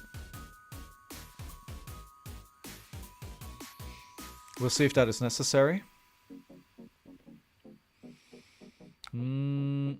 Target has +3. I think I want to block this out. Because we're fairly low here, right? At this point, one wrong move into her. And you could very much look at game loss here. Because with all that hidden information, all those attack reactions, the Leave No Witness is not gonna hit, though. What is better, Shred on Leave Witness, or actually the Dagger? Let's use that. Let's do Dagger. Maybe we can leak some damage.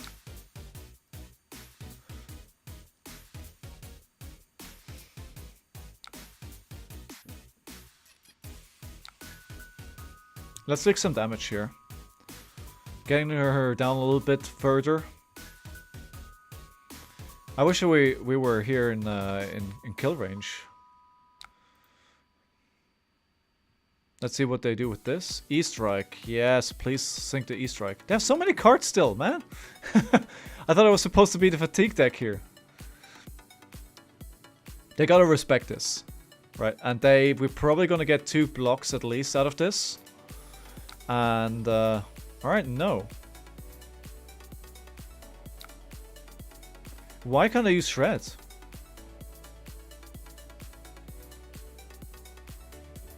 Why can't I use Shred?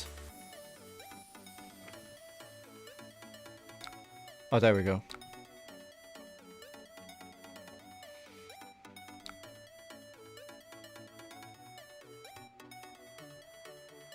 Alright, so we got him at 2. How does Flick Knives work? Target dagger you control that isn't on the active chain deals 1 damage to the hero. If the damage is dealt this way the dagger has hit, destroy the dagger. Okay, so I can just dagger and they're dead, right? Oh no, because I can only... It's once per turn attack reaction. Okay. 5.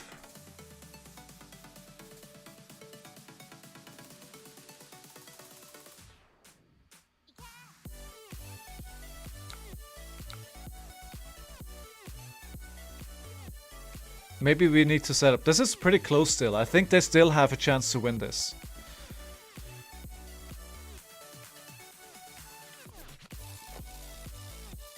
Let's see what they do with this.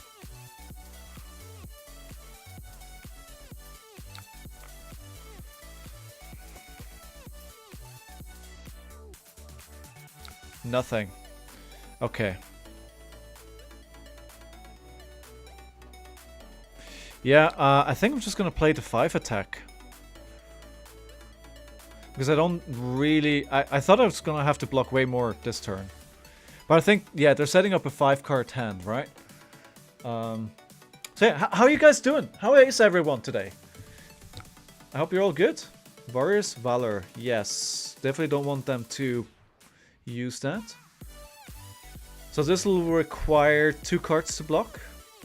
Unless I have like a Steelblade Chun or something, but that results in 2 cards as well. Because you'll need something to pay for it. Anything that pulls cards out of their hands at this life total honestly is good. Maybe they're just gonna fatigue me at this point. I need to be careful. I'm down to 15 cards. And I'm gonna need to start pretty massively overblocking as well. Although 9 is fine. But maybe I have like 1 turn where I can be a bit more laissez-faire. After that, if I go like to do 2-3, I always need to respect like them being able to push the damage like 3-4 more, or even more after that than what I'm seeing.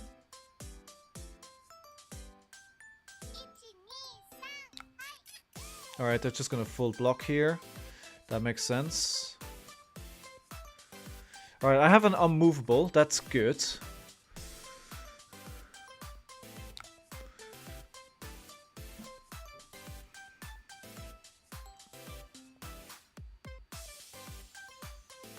I'll take your 3. If they push it, either I'm going to defend the next attack or I'm going to play the unmovable after that. Okay, all right, okay. I'm gonna play the unmovable here, and then just send the. Oh no, crap! I keep forgetting that the unmovable is so expensive.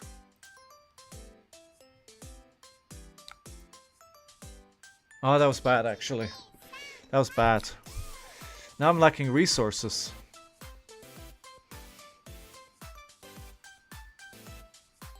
Because they're both 2 cost. That's probably the worst thing I could do. That's the worst thing I could do. Do we just stagger them for 1? Yeah.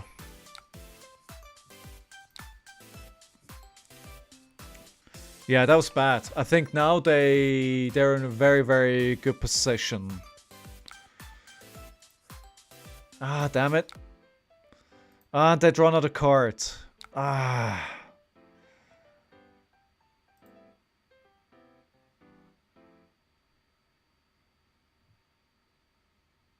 So I just need to...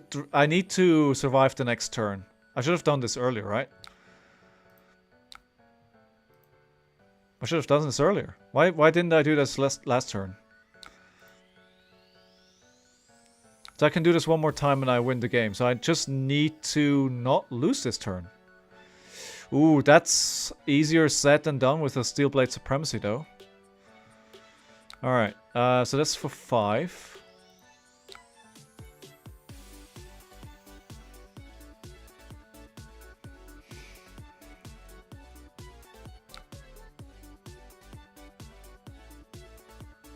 Do we... No, we... If... Alright, I'm not gonna let this hit. They're not gonna draw another card. And then we have the unmovable. And... but we don't have enough... Again, the problem with the resources, right? We don't have enough resources. Okay. Have we just won the game? So let's play the Codex of Frailty. It's definitely a good card. We're going to get the Leave No Witnesses. We're going to play Leave No Witnesses with a Shred. Yes, sink that. Oh, I'm getting excited. I'm getting excited. We might have this.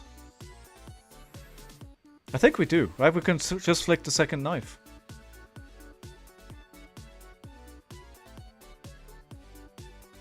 Oh, aces. Yes, true. Okay, let's play this.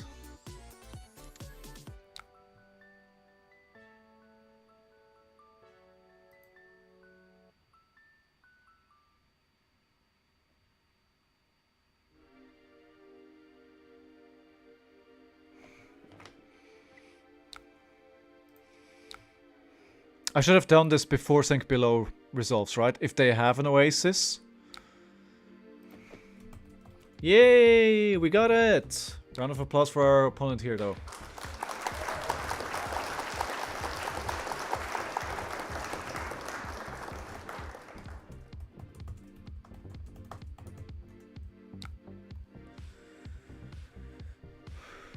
Woohoo! Another win! Another win! I think this is actually the first win on Arakni.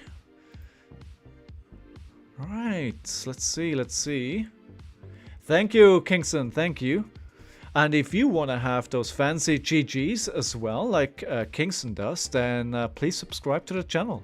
That'll also avoid you getting ads, which is great as well. Now I'm going to take a quick break. While I do that, I'm going to run a poll and you let me what kind of pack of Flesh and Blood I open, because that's what we do here when I win a game. So, what pack to open? I have Outsiders, I have Uprising, I have Everfest, and I have Dusk Till Dawn. You tell me and I'll open it. Unless it's a tie, and if it's a tie, then I am the tiebreaker and I will make a decision myself from the ones that have been voted for. Please don't go anywhere. I'll be right back.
I was saying while I was on mute, the vote went for Dusk Till Dawn, and I love Dusk Till Dawn.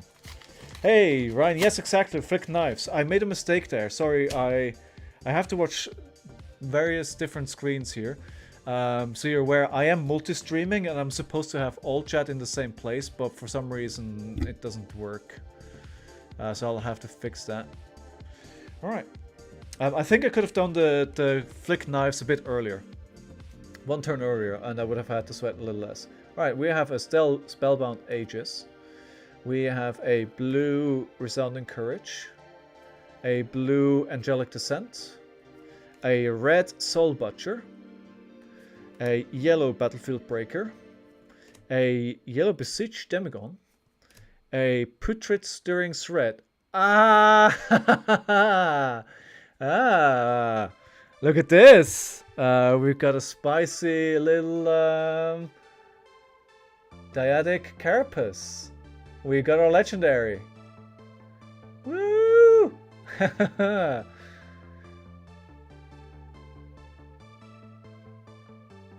It's not cold foil, but it's a rain foil, and I'll absolutely take it. Ah, nice card. Nice card to pull. Does it see play anywhere? I think it does. I want to say that I've seen some heroes play it. Does it find play in Vincent? Ah, very nice. Round of applause for me.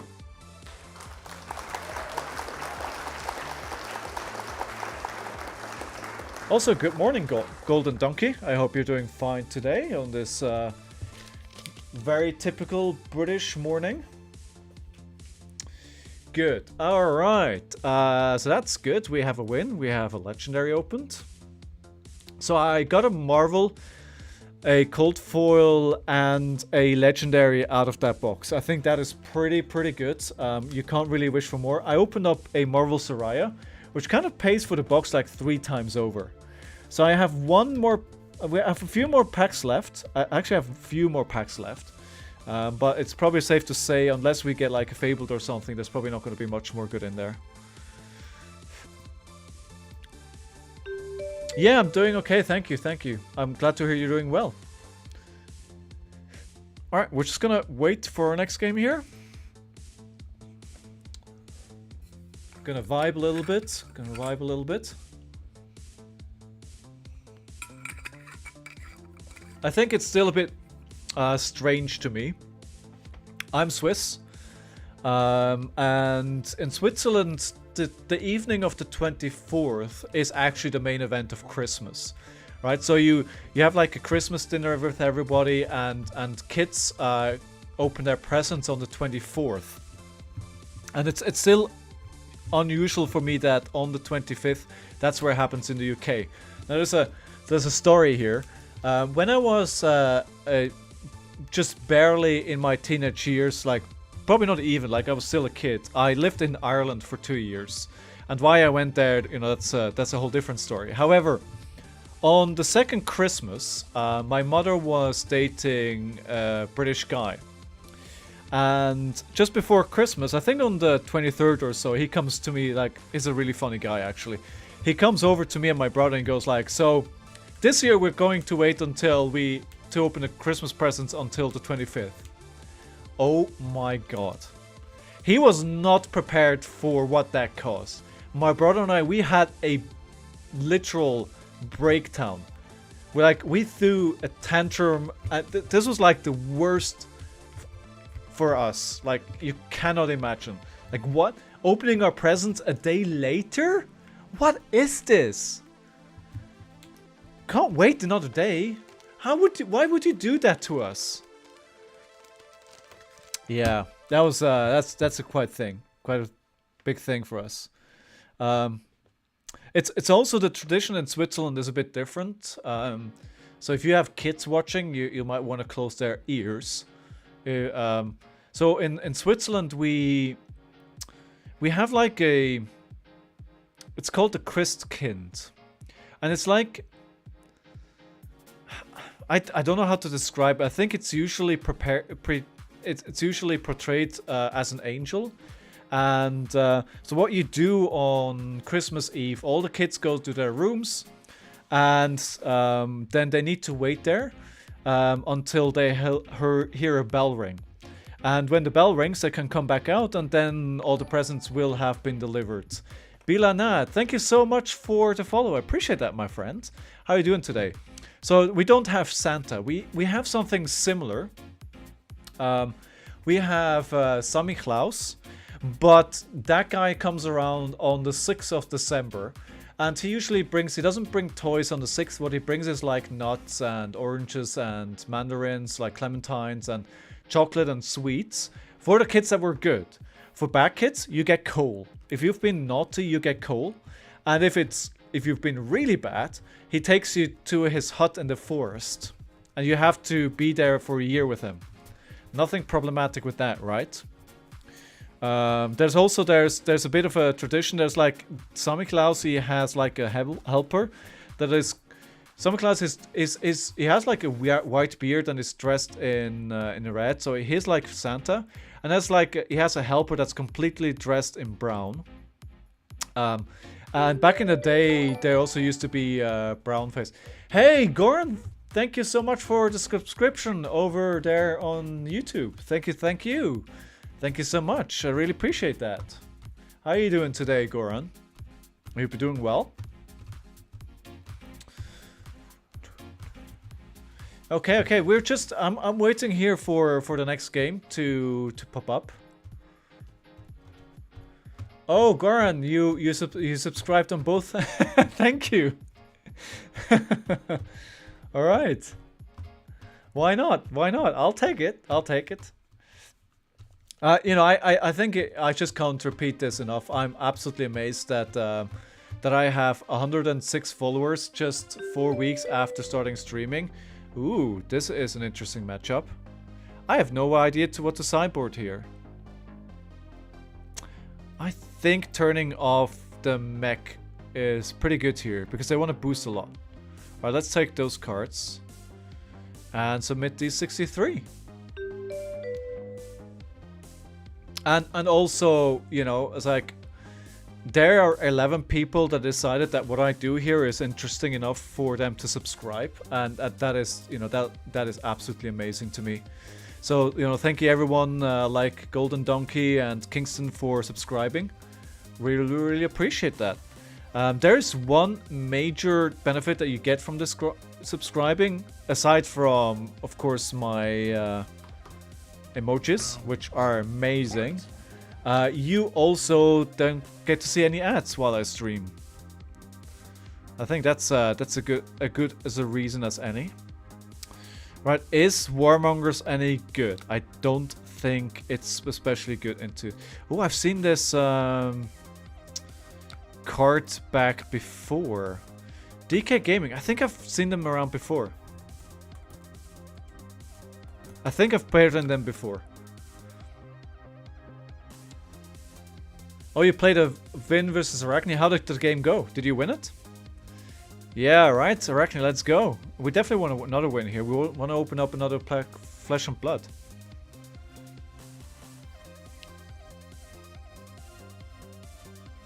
Alright, so that's just going to create a hyperdriver. Okay, can we... Alright, I mean, look at the amount of cards that they're running. They're fully prepared for me trying to fatigue them. They're fully prepared. I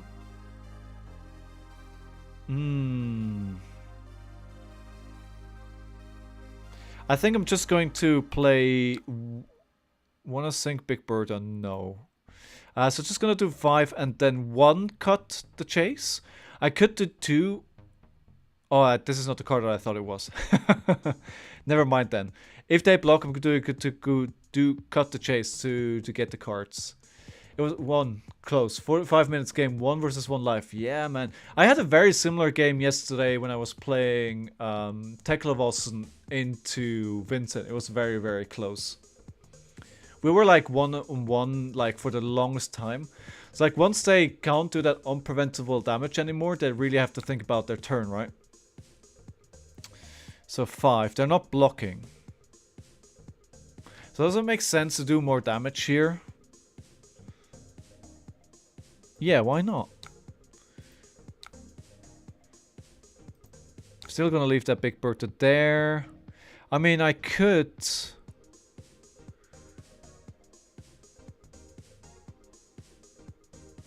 I mean, why not? Why not? Let's just do both of this. Why not? I can attack one more time.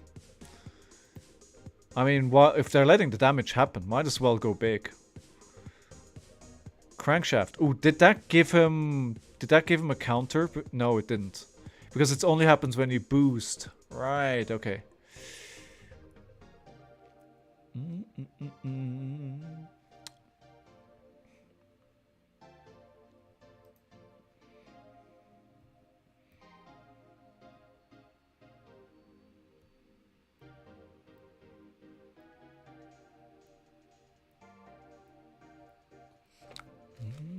Alright, they're letting hit again. Good. Let's get rid of all those cards. What kind of big turn do they have in their hand that are letting all of that happen?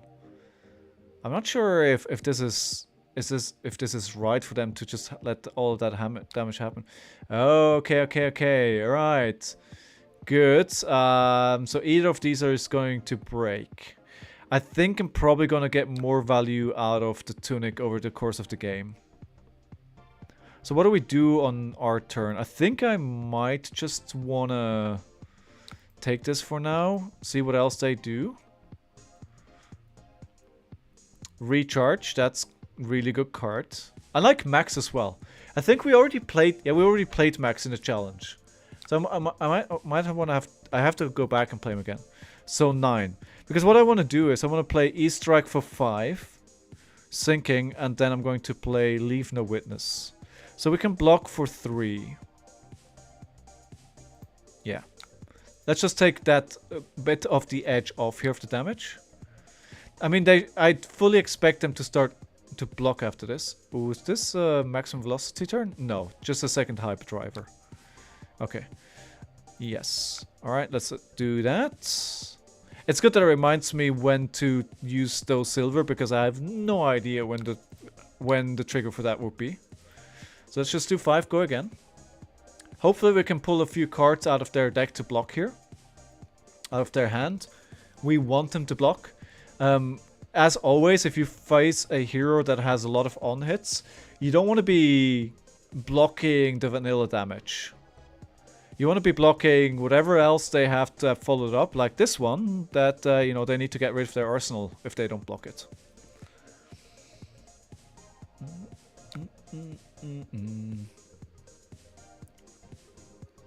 So 5, go again. They're not blocking it, which I definitely think is the right decision here. Sink Big Birda. Ah, it's a blue. Yes, I am. If they let it hit again, then I'm hoping for a better target in their deck. That's why I'm doing that. So I send it at the bottom. If they let it hit, then I'm going to be banishing a card, right? So are they blocking? But that makes sense. So I was hoping that if they let it hit, then I have a better target. Alright. I mean, my biggest fear here is that they're going to be able to do their thing with the hyperdrivers pretty quickly. What are we showing them? We're showing them an already dead. And are we blocking anything here? I think we are. We're just going to block 3. We're going to take 1. Let's block with the card that they already know we have. Then I think they're going to just create more hyperdrivers here. Yeah. I'm going to use Command and Conquer. I'm going to... Which is better, Spider's Bite or Nerve Scalpel? They've got to... They crank, right? Okay. Oh, they already have it. Oh, wow, that was fast. That was fast. Okay, so... The good thing is... I'm gonna let this hit. The good thing here is... If they block with Nitro Mechanoids, Shred destroys it, right? Oh no, it doesn't. It's just -3. Okay. All right. Right. Okay. Interesting. That was a really fast transformation. That was really fast.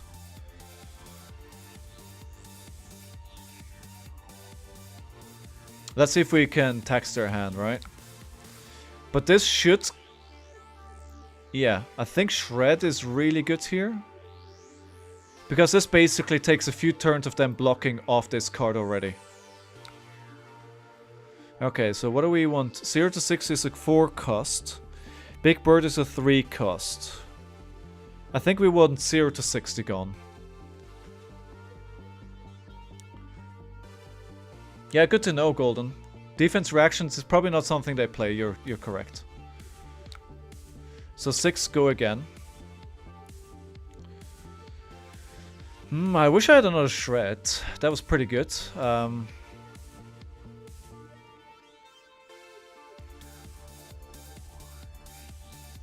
Not a great hand here in any stretch of the imagination.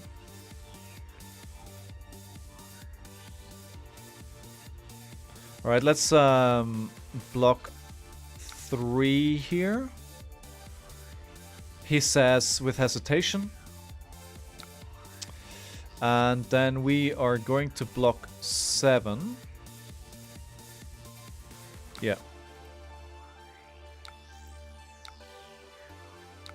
Yeah, let's keep that at top. And then we're just gonna, on our turn, we're just gonna move the defense reaction to... Yes, let's do that. Just gonna move this into Arsenal. Alright, 4, go again.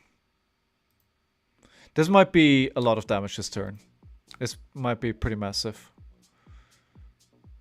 Okay, but we have Codex of Frailty, so we can basically use anything. Yeah, that's what I was thinking, if I shred it to 0, right? But the problem is I need to see those shreds.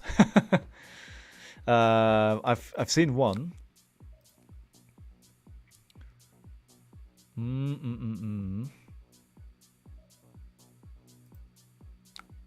I think we just keep blocking here.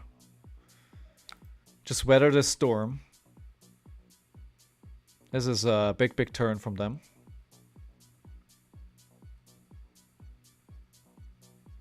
There's gonna be... They're gonna follow up this with another 6, right? Yeah. Let's block another 5.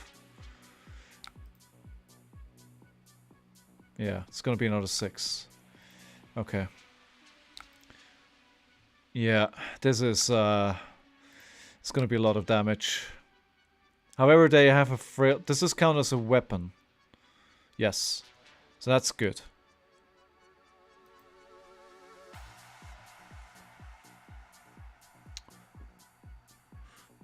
Hello, good morning everyone. I hope you're all doing well today. I hope you're getting into the festive moods and you have some awesome days with your family ahead.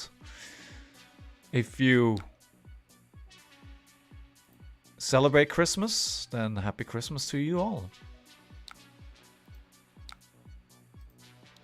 Okay, so at least this is gonna be 1 less, so it's gonna be 4. But I still have a pretty massive hand. I mean, this is gonna be rough to get through here. Shred is definitely something I want to keep, but I don't have a target.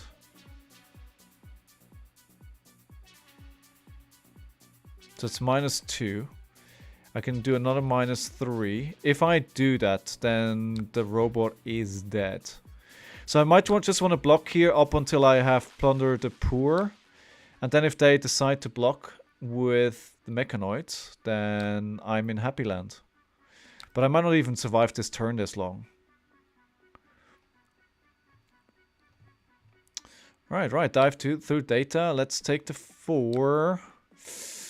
Ooh, I think they transformed super quickly, so I think yeah, it's gonna be rough to win from this point. It's pretty cool though. I don't think I ever got it off like that.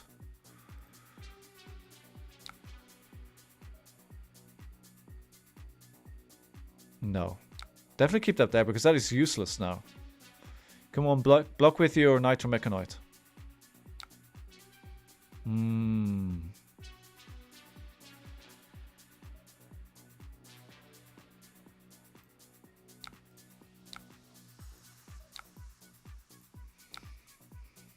Are they not going to block at all here? Okay, I mean, in that case, I'm just gonna do some damage then. Yeah, they might have... The problem is that they might very easily have to kill turn here, right? They were smart enough not to use Nitromechanoid to block more. Ooh, yeah, this might... Yeah.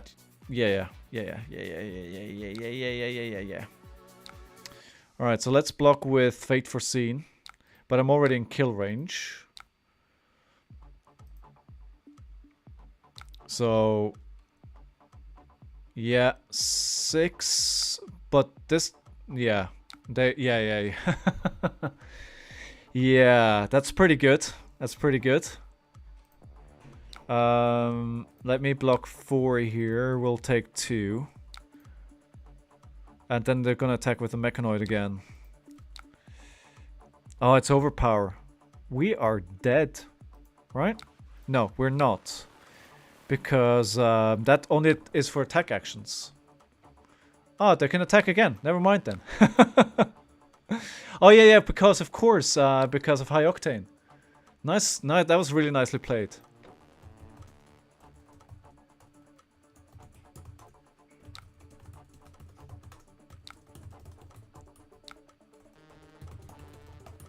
Round of applause for our opponent. That was really well played.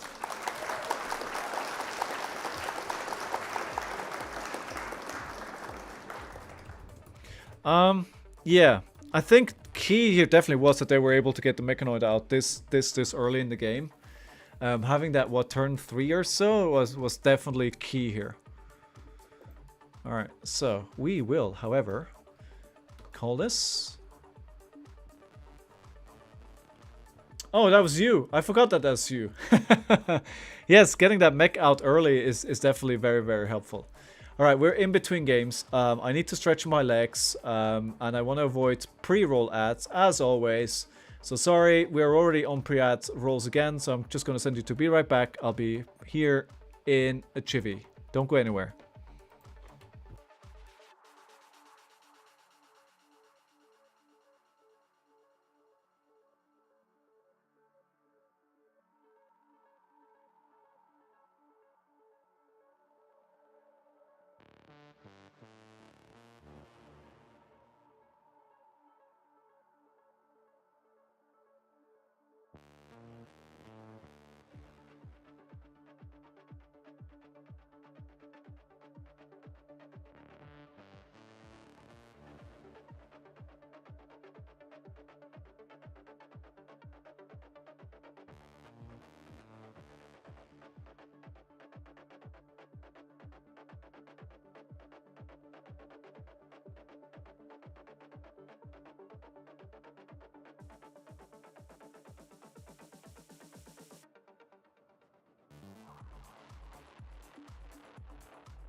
Okay, my friends, we are back.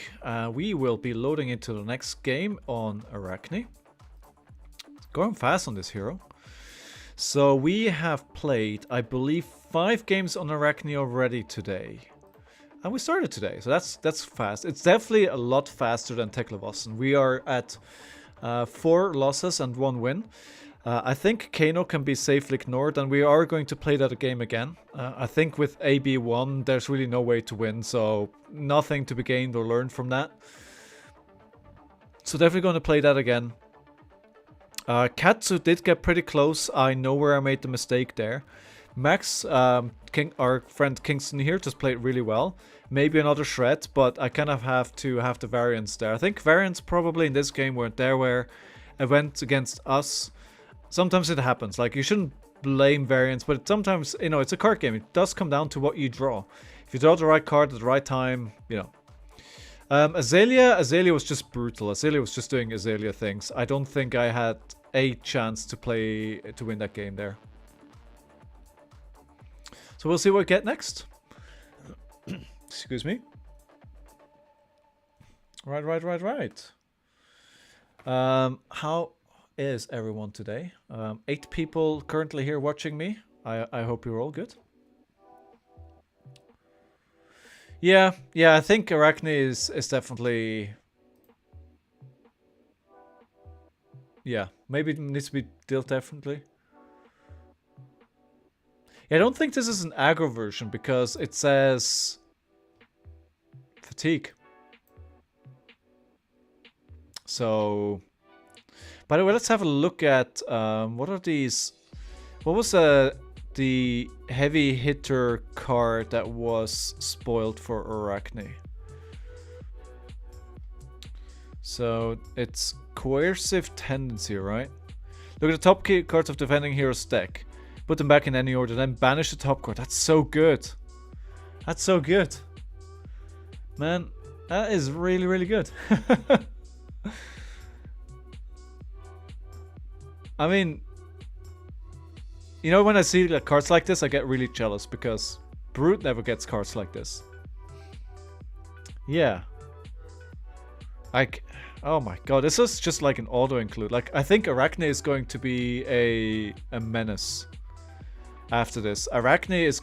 It took a few sets to get Arakni to a place where they're not a joke, but these expansion slots have been really kind to Arakni. So that's a really good card. I think Reelin is pretty good as well. I'm not 100% sure. Judge Judy, Executioner, is looking spicy. I was actually...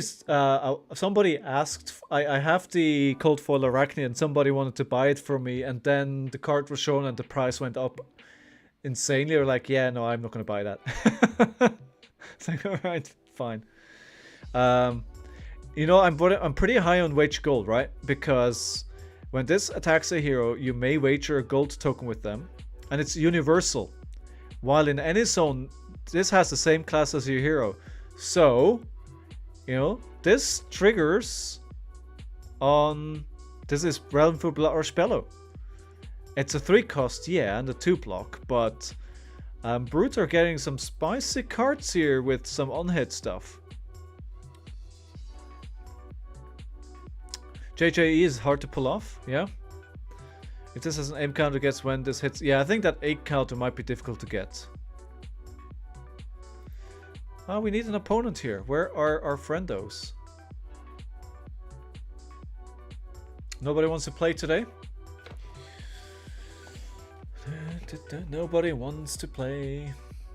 It is Sunday, 24th of December.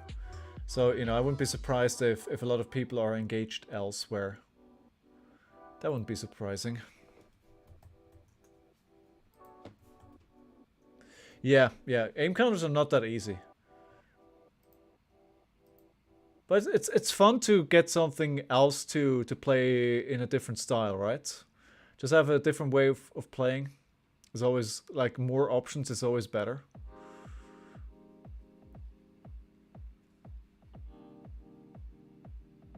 Yeah, absolutely. I mean, you definitely need to play Sandbow.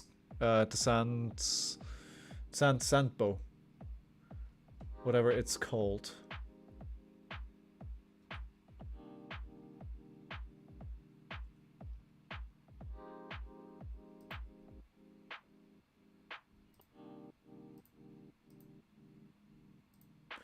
Alright, where are our opponents? I need to find something what I can do in between rounds if we have to wait a long time like this. I was thinking about Slay the Spire, but I think Slay the Spire might not really work that well. It might be an option. Well, we should have an opponent soon. So just hang in there, hang in there. Let's have another look at those spoilers. I really like what we're seeing out of this set so far. Fable. I have heard of Fable, yes. Oh, Fable. I didn't know that there was a client for PC.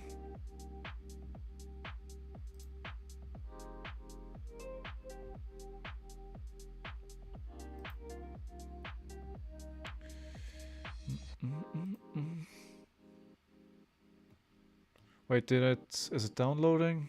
You never know on these sites if you click the right download link, right? Okay, extract all.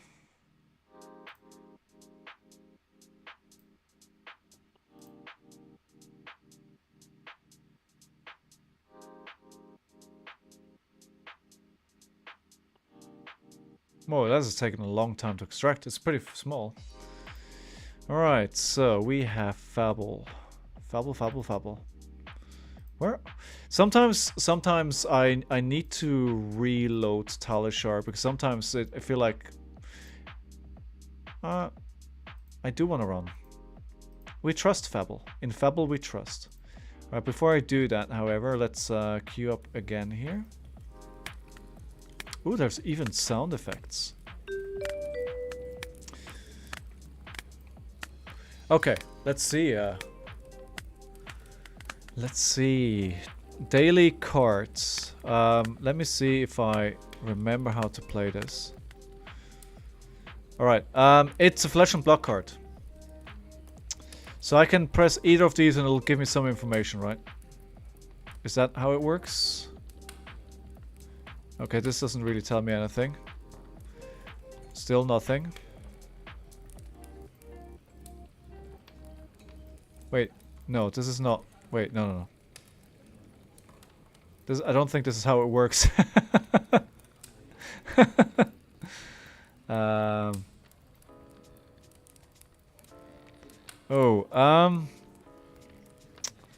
not sure. This looks like a earth...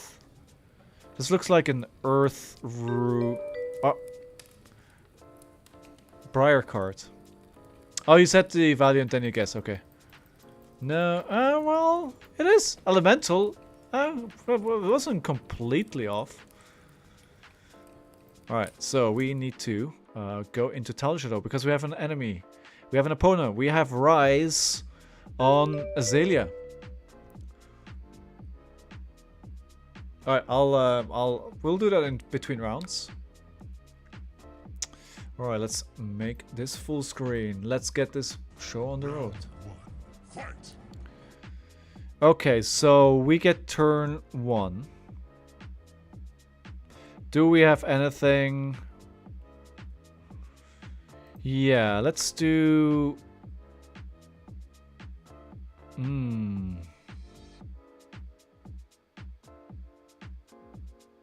Yeah, we choose go again.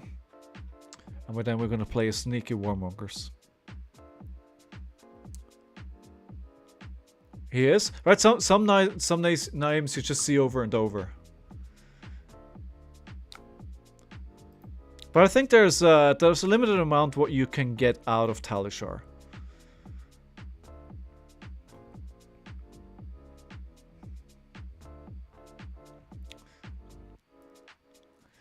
So some names I keep seeing over and over. But it's good. It's good to get reps. It's good to get... If you put a new deck together, it's good to see, okay, what kind of hard hands are you getting? But I think because it takes on a lot of the decision making, I think there's some mannerisms that you start learning that that might also be negative when you play into Flesh and Blood. We're gonna put this into Arsenal. Right, so I hope they don't do what Azalea seem to do against me, where they suddenly break out their attack action cards like Ravenous Nerval and stuff like that. Yeah, forgetting Faendals, exactly. And what like the order of the triggers are. Yeah, and I feel like I think more about my turn if I'm playing at a table with people opposite me.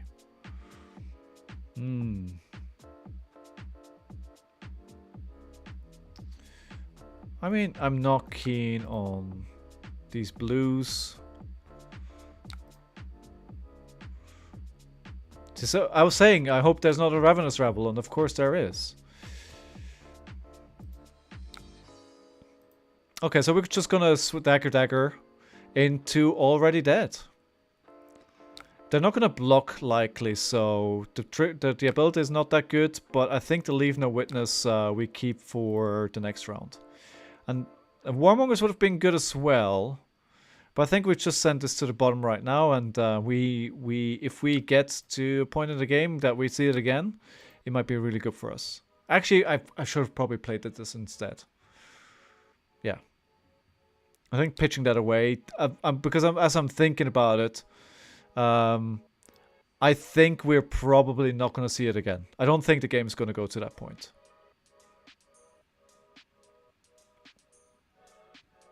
But we learn from it.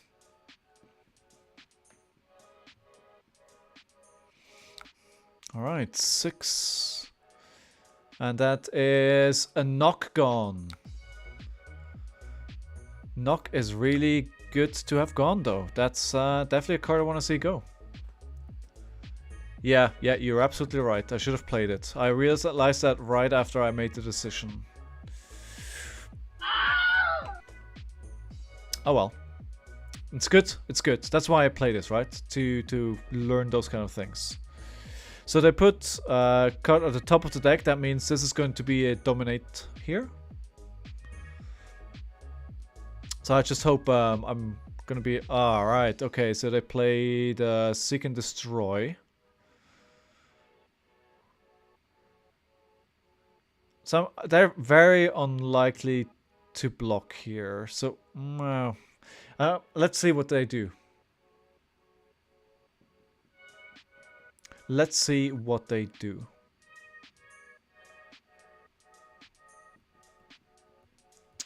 The Fab puzzle is Fable. Kingston just linked it further up.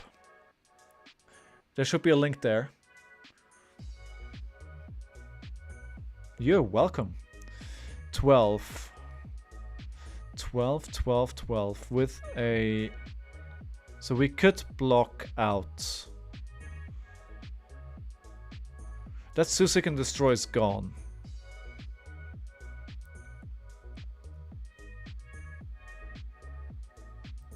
Yeah, I think I'm okay to block this.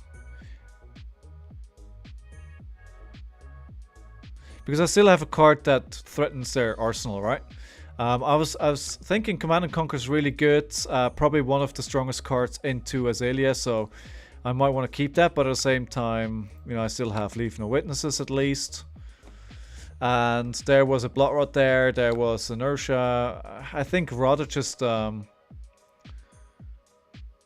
No, definitely keep the red in the ledger there. And now I hope they don't block.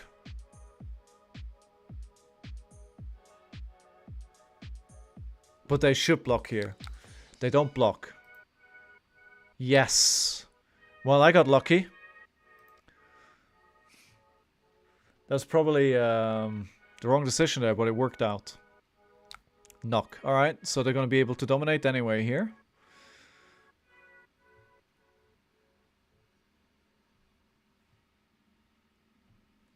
What? What?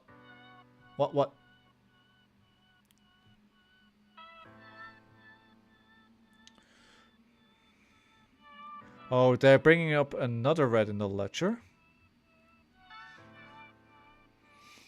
Okay. I mean, that's at least the... That's 2 gone then. Which is good. Yeah, right? It's like, why did they not block that? It's really... I mean, yeah, you have to take a turn off, but come on now.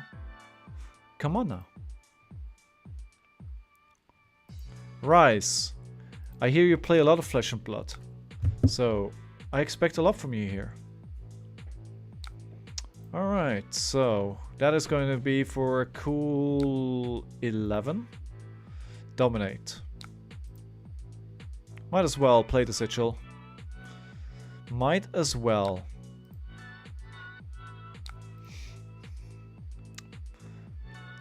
Because I'm not going to be able to keep any cards around, right? Okay, right, so that's 11 dominates. Just going to block 3 here, and then on my turn I'm going to play Slay the Scholars.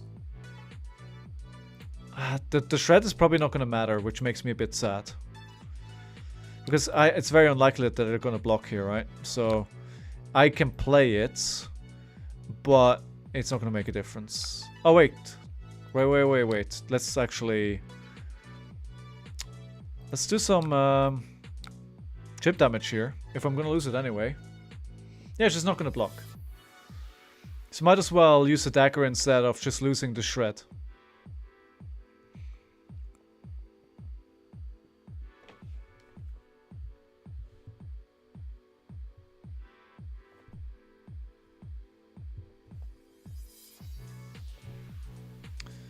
Alright, waiting for them to decide. I'm surprised it's taking them this long. There should be no block here. Yeah, exactly, Kingston. Exactly. That's why I played it. So there's... Oh, wait. Oh, of course. I only have one action. Oh, of course. Oh, that hurts. Oh well. Okay, I'm thinking about that turn, but I didn't think it fully through. I should have been doing what I initially wanted to do.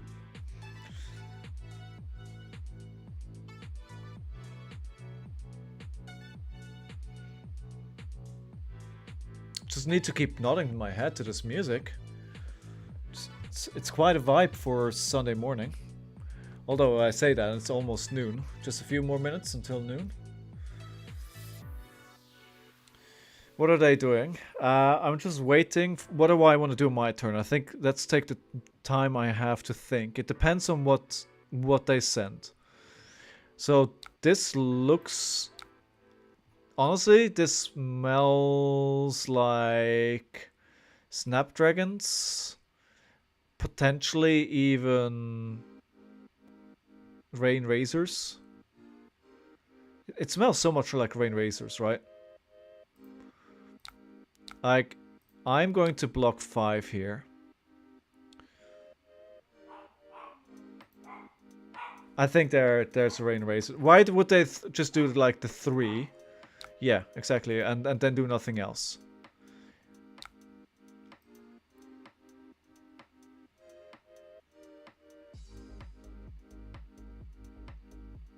At least like this, we were able to avoid Blood Rot.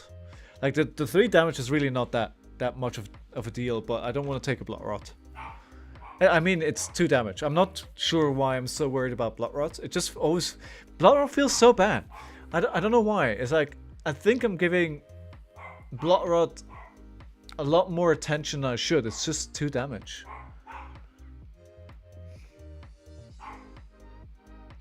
Bolton shots.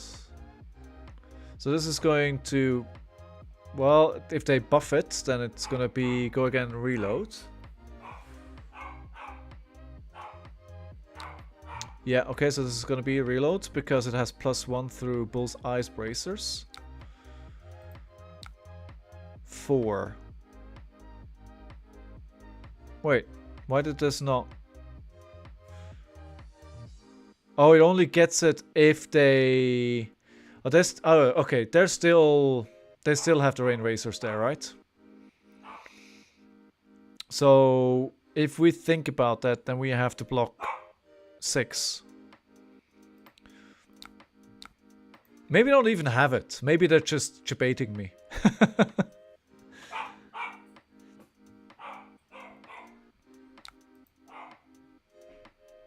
There's nothing there. They just wanted to get me to block.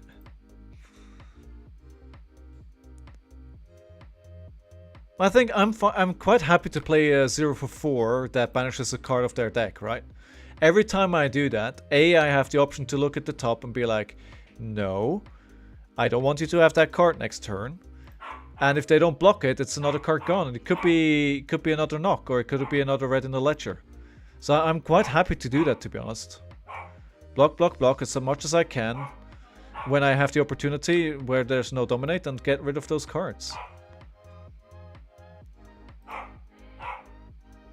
By the way, if you hear barking in the background, I'm sorry about that.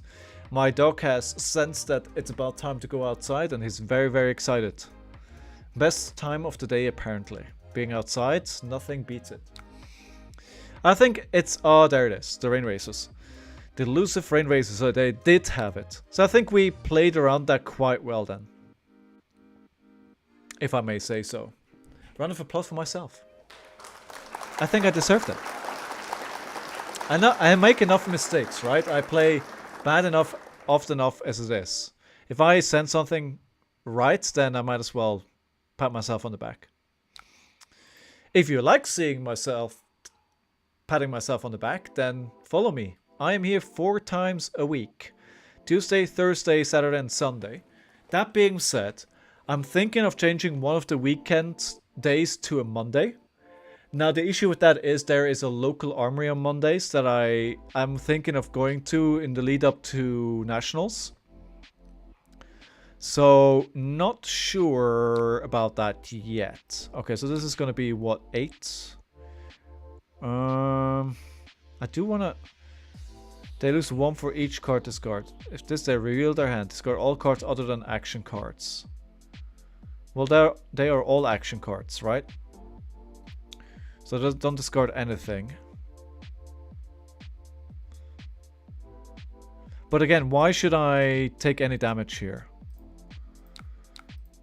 Doesn't really make any sense. If I have the opportunity to block a turn that is not dominated, and I can just swing the 4 again at them. I'll keep doing that all day long if I need to. Lace with Blood Rots. Yes, gonna sink that as well. I'm not quite sure what my decision-making process is on what I want to sink or not. Like, on one hand, yes, you don't want to see it now, right? I get that. But the more of the good cards you send to the bottom, the stronger the end game for them will be. Oh yes, Mask. Ah, yes, thank you for... I'm gonna roll that back. Thank you for reminding me.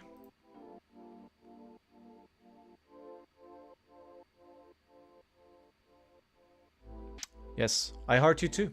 Thank you for looking out for me, Donkey.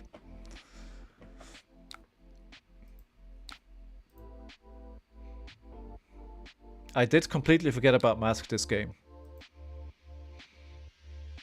Ooh, look at this endless arrow that just went through Donkey's help. Appreciate that. That's why I keep saying you guys are my testing team.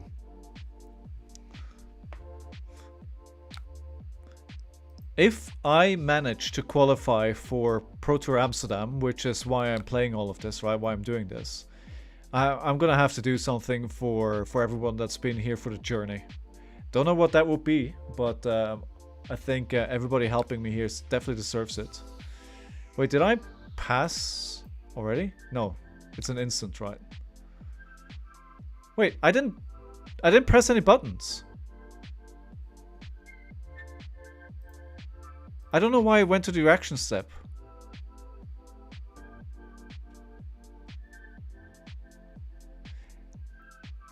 Yes, thank you. Thank you, Kingston.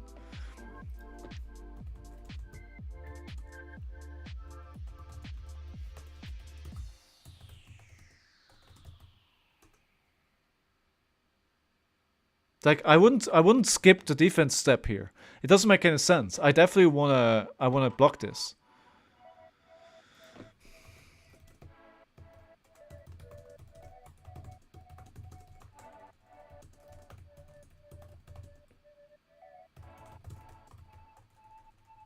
So no, so I think I'm going to continue. I'm gonna continue. I didn't see a defense step here, right? Maybe you guys saw it, but I feel like it got skipped somehow. But I'm not gonna take it back because I know there's going to be a Rain Razor. And if I take it back now, then I can block to account for that. But I wouldn't have done that. I would have just blocked the 7 or so. Or something similar. So, I'm going to... Never mind. I think, actually, though, I think this is pretty good for me. So what I can play is I can play an Eradicate with Cut the Chase and the Shred.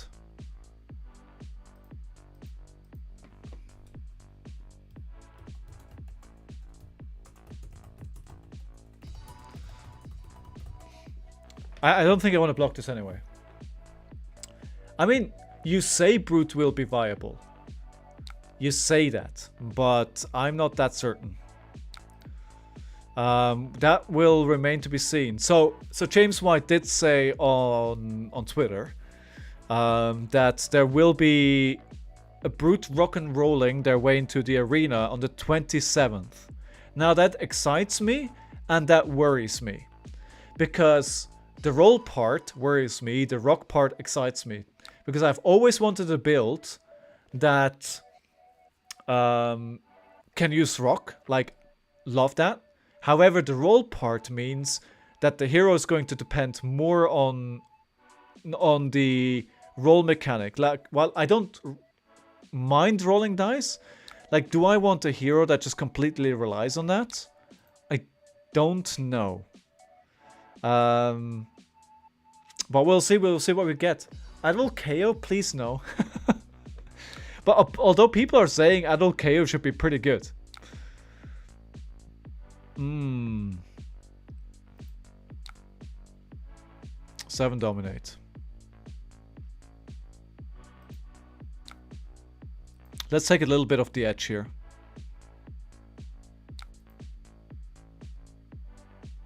I think this doesn't impact the card, right? Okay, so we are going to pitch, tunic, eradicate, and then cut the chase. Shred, maybe shred if they block.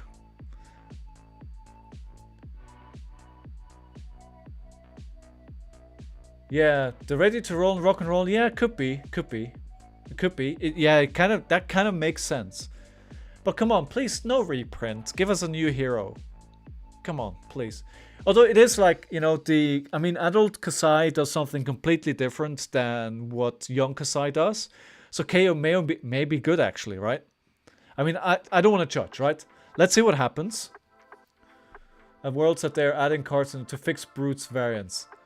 Yeah, but the rolling part doesn't really instill a lot of confidence.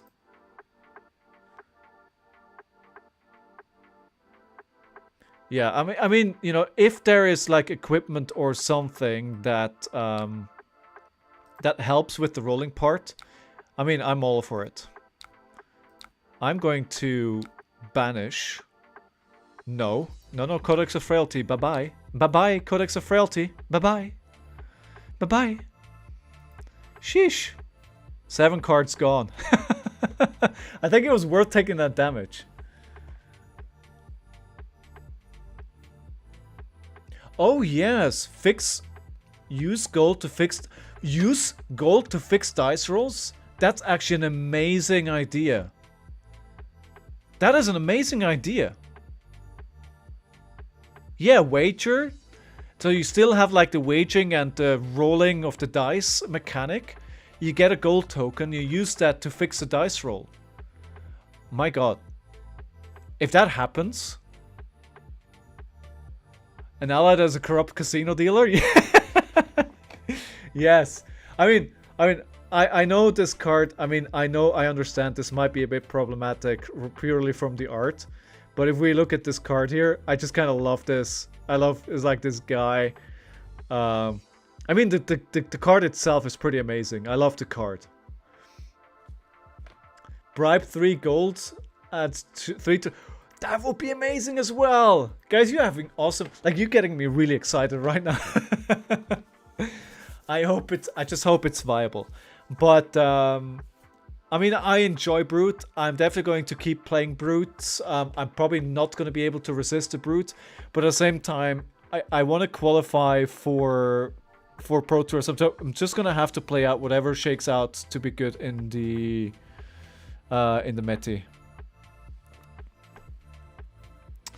All right, so infecting shots. 4, 9. It's 11. We are just going to block for 4 here, and we're going to take 5 plus 2. Yeah, keep that on top. I think we can definitely use that. Yeah, I've never really leaned into relevant decks for meta, and I think I definitely need to do that. Play to yes. I need. It's one of the things that I need to get into the mindset of, right? No, this doesn't work. I need to play a meta hero. And whatever it takes to get the decks and the cards, right? I'm not gonna need to pay it. Actually, in hindsight, I sold like 90% of my Majestics and Legendaries at Worlds. I just went up to the vendors and I sold everything because like, I'm never gonna play this stuff. It's just gonna sit rare. And then I made the decision after that to try everything to qualify. So I think the timing of that was pretty bad. With all the cards gone now. But to be fair, you know, like the trip to Barcelona for Worlds was almost free with all the cards that I sold.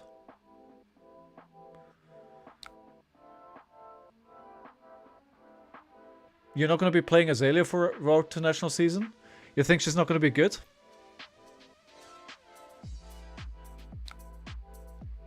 No, I do not have enough to pay for that. So I'm 14 to 10.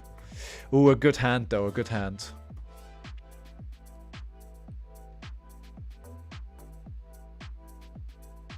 Prism.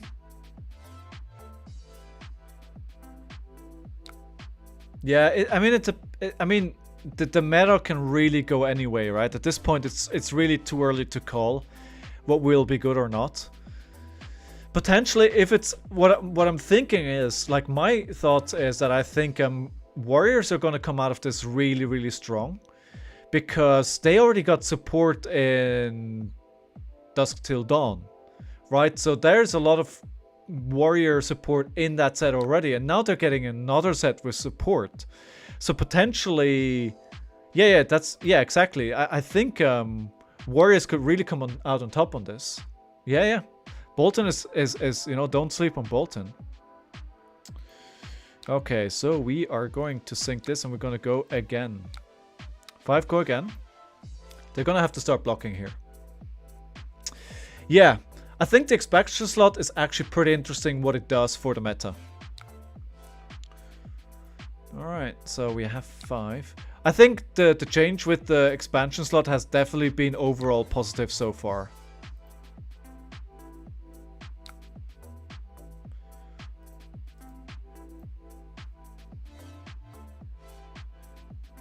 And people have been saying as well, right? I think with the expansion slot, if you do that well, you can skip expansion sets.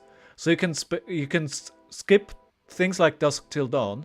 You just focus your set on whatever you want to focus on, and then you can give like a good card here and there to heroes that need it, and then you just focus like a set on a theme. Yeah, exactly. Yeah, it's like a patch, exactly. Already that could be good. I really like Eradicate. Alright, is this gonna be dominated? No, they put it at the bottom of the deck, so they didn't find an arrow. I think that's good. We do have 2 D-reacts though, and we can, I've been paying more attention to the conversation here. Yeah, Brute does have a lot of good armor as well, that's true. That's true. Okay, so we have quite a lot of damage here, which is going to be 3 plus 3, 6. Is this dominate? Yes. Alright, so we can prevent 8. Okay, no, and then we are not going to put anything at the bottom of our deck. We're just going to play another one.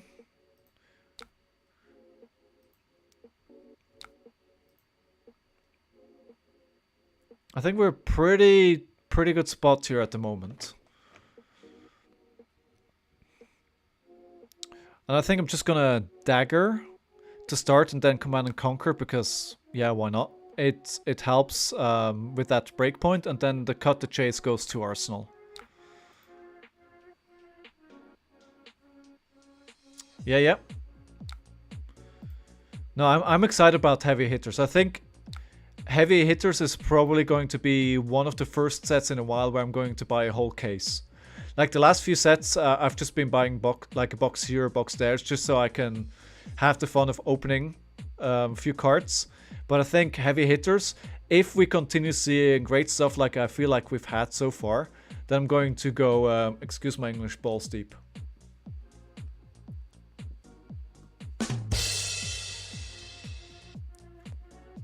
Alright.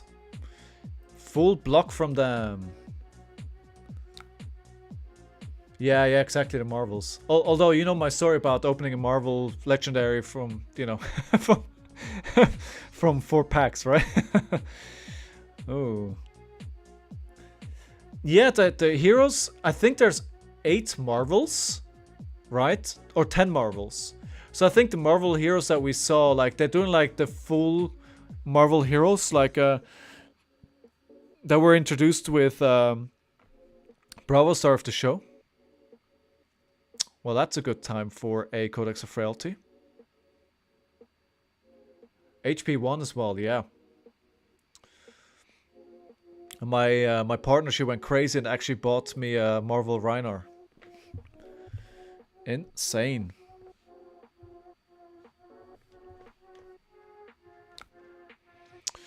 Alright, so we're not going to be able to block that out. So what I can do is I can play... I mean, it's 5. I'm not going to get another tunic counter, so let's block 2. And I think what we're going to do is we're going to play an E-Strike 7 with a Razor's Reflex on top. And then I think we back this game. What do you... who's complaining that there's only 12 Marvels? But 12 heroes. Maybe the Marvels will be young on one side and old or mature or grown up on the other side. Yeah, she's a keeper for real. For real.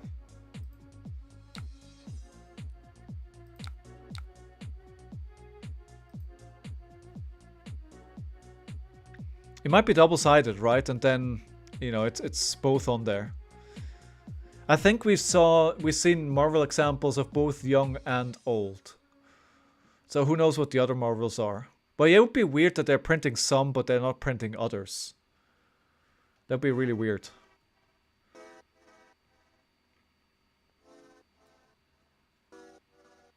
Okay, so they're gonna block 3, and I'm going to raise a reflex, and the game is mine. Should be. There should be game, set, match, and game. Ooh, is it enough? Blocking for 7. If they have another direct, they don't. GG, well played. Alright, another win! Another win! This was a good game.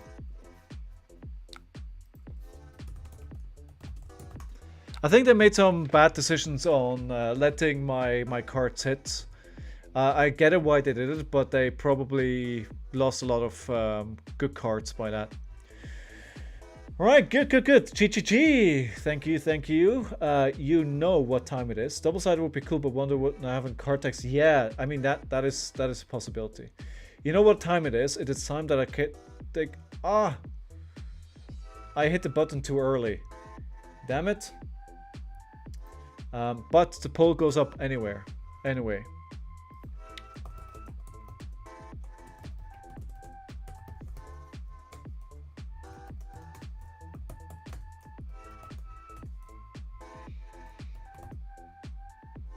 Alright, let's get this up here. Start the poll, and I'll be back in a second.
Okay. I am back. So are you. We are ready. What was the result of that poll?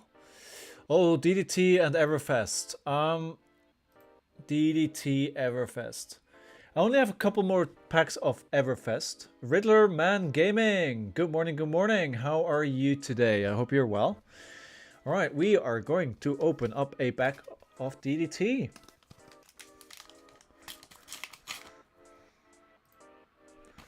Let's see if we get the ultimate prize. Let's see if we can get a hand-drawn card. Very unlikely, but you know, every pack offers a new opportunity. This is not it. Resounding Courage.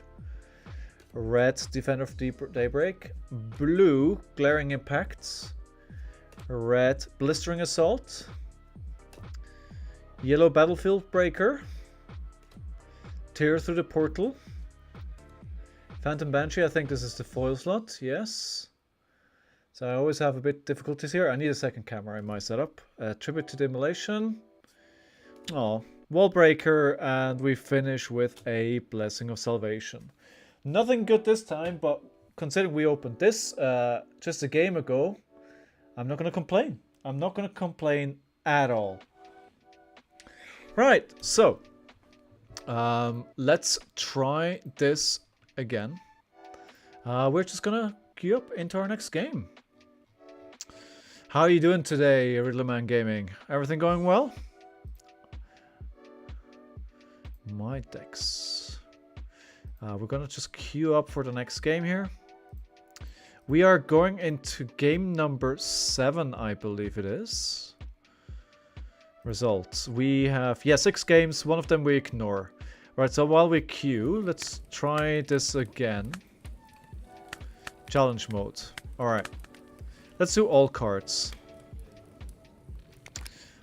This is a 5. This is a Beaming Blade. This is a 3. And the game just started, so I have to leave. This is 3. Damn it! Entangle? Alright. I'm gonna need to load into the game here anyway. Maybe doing that needs like a proper break. Ricky already tried to queue into us earlier on, but then left. Let's see if we can do it. Oh, I didn't change the screen. Thank you. I just noticed. Let's go. Round 1. Fight! They're sleeping? You're doing everything? Training for Amsterdam. That's exactly what I'm doing here. I'm trying to get better at the game to a point where I can qualify. Okay, so what do we have in our hands here? She's working with a lot of hidden information as well. 69 to 50. Well, she doesn't want to be fatigued at all, does she? Okay, so I think this has quite a few good cards here, but I don't want to start taking damage right away.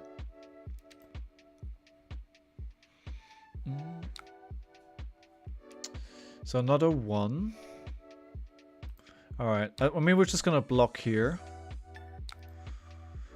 And if they pull off... Okay, 3... Oh, 4, okay. Alright, we'll just use the sink below here. Good. Alright. And we're gonna keep the E-Strike. E-Strike is a good card. I think. I can't actually believe how expensive like Rainbow Foil E-Strike got. I bought my 3 E-Strikes all at the same time, and one of them was foil, and they charged me almost the same price for everything. Alright, so what are we doing here? I'm thinking we play an already dead. Yeah, we play an already dead, and then... Oh, no, wait. The card that I keep mixing this with the one that is the +3 attack reaction. I keep confusing them.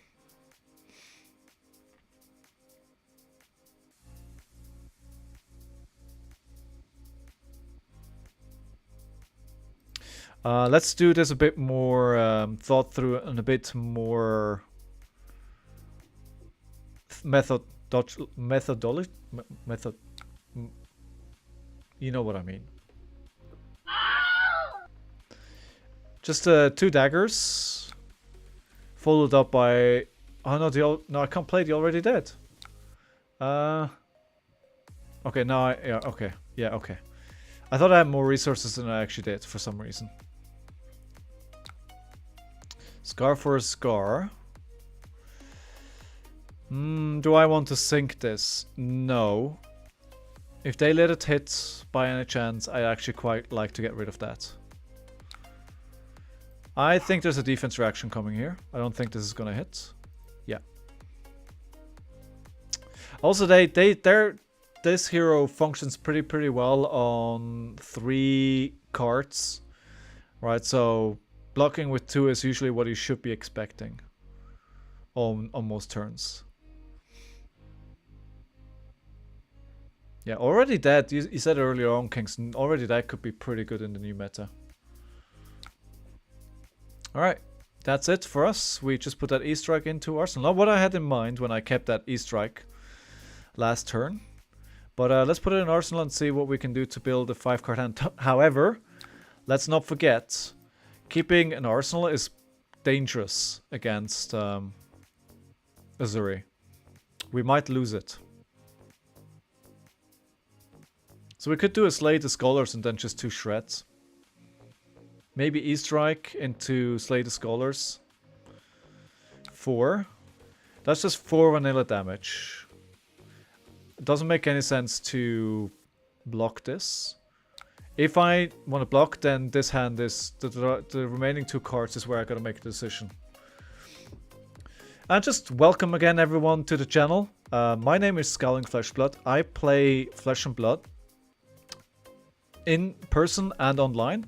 Obviously online right now because it's a bit hard to do it otherwise when I want to stream. My goal is to qualify for Pro Tour Amsterdam, and I am playing the All Hero Challenge, which means I'm playing every single hero 10 times to learn more about how they all work. So far in my Flesh and Blood career, I've been playing for 2 years. I've mostly focused on a handful of heroes. And there's a few heroes that I've never played. There's a few classes that I've never played. Like Assassin, like I don't have... I have almost no experience. So just getting to know how these heroes work is really important and will help me get better at the game. We are currently on hero 14, I believe, which is Arakni, and we are a couple of games in. They're not just going to pass this, right? There's a defense reaction coming. Yeah, okay. So Shred doesn't actually work here. Interesting. Did I do Rune Blades yet? I have not. They're still waiting.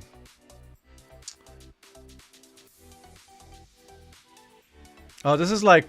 Oasis is like almost worst case scenario here, right? Because it doesn't block, so you can't use Shred. It doesn't do anything. Yeah, I look forward to trying out... Oh, 3 shreds. Great.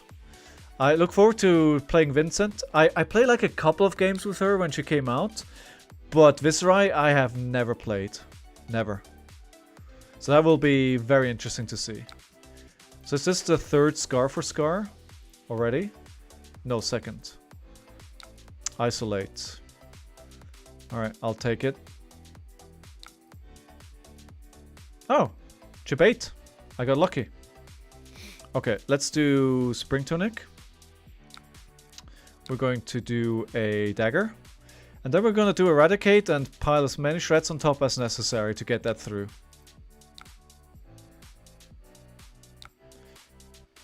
Or should I do another dagger first? Yeah, let's do another dagger first here. I think that's more prudent.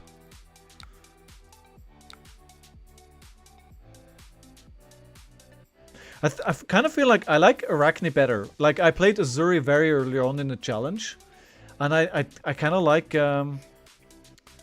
I like Arakni better than Azuri.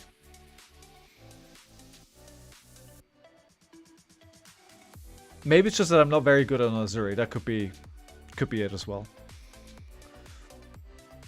Okay, so they're blocking 5. That's fine. That's fine.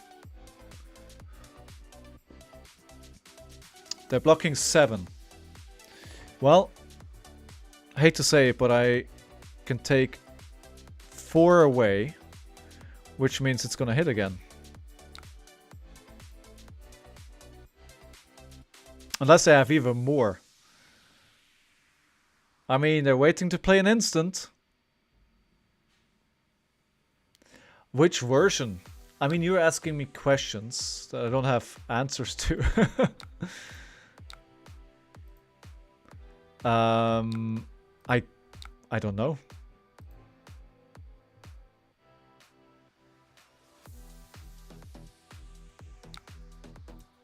Wait, did that not hit?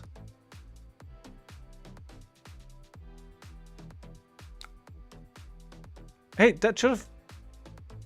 Wait, did I make a mistake here? Why did that not hit? What just happened? I don't know what just happened. Alright. Whatever happened, it didn't work out the way I wanted. So in our turn, we're just going to play the Plunder the Poor. And then we're going to Arsenal the Codex. Ah. Oh, come on.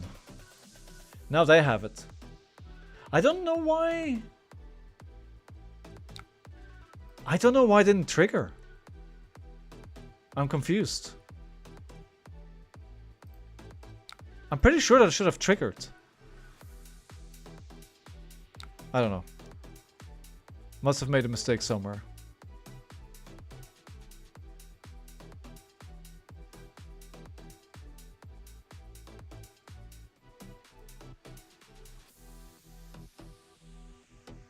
Yeah, must have missed something.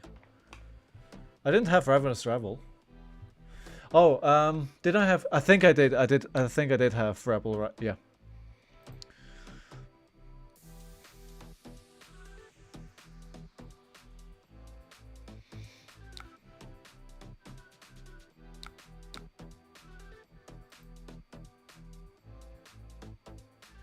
Let's see if they can block this again. Red line is the best version. I mean, now it is, right? With Icelander gone. With it, all the red lines are much... So basically what you're saying is the one I'm playing into right now. I don't want to block this, it's just vanilla damage. Like, if I block, this is not it. Yeah, so Cut to Chase is the card that I keep confusing for. So I should keep that. Ah. Ooh, this is not what I want to see. So this is going to be 6. Alright, that's fine. That's fine. I'm going to block 6 here anyway. It's going to block 6. Oh, Shred. I forgot. But it's fine.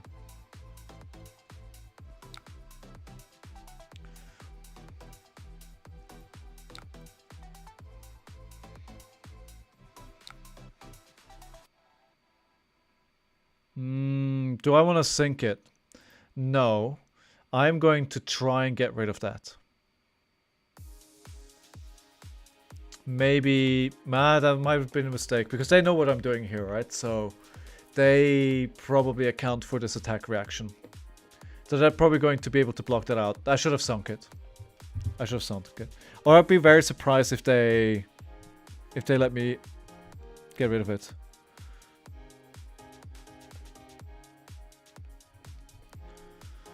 Six. Yeah, okay. I mean, okay.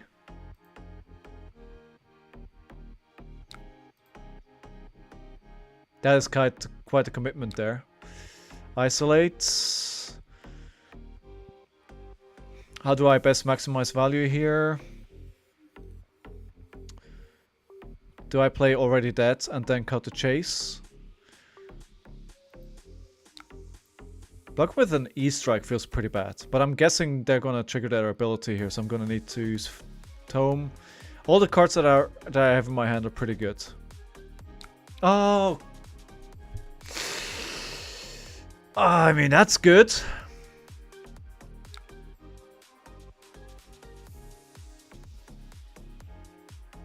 So there's a Codex in Arsenal now there, right? They didn't pitch it.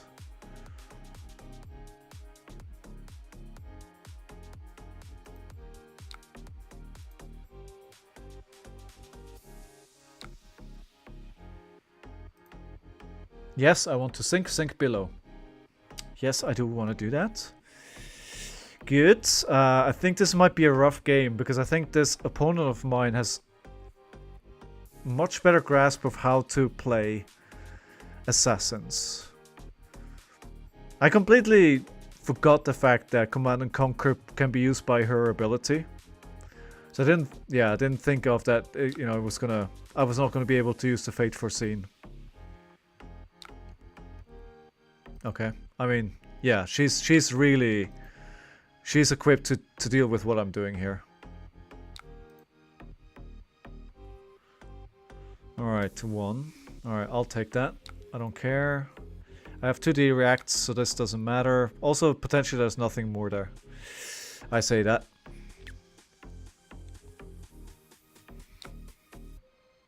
Okay.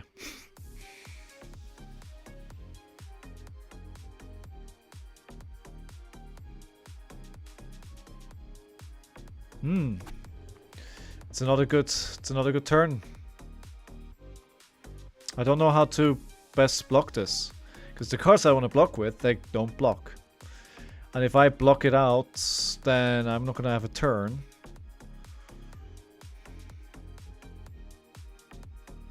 Alright, let's block through... Oh, this is only... Oh, yeah, okay. Yeah, that was, again, you know, I didn't think the Spider was going to matter with the Fate Foreseen, but I should have foreseen. I knew there was a Codex of Frailty there. So I think it was... I could have anticipated that turn. I could have anticipated that, and I should have played it better. Quite frankly.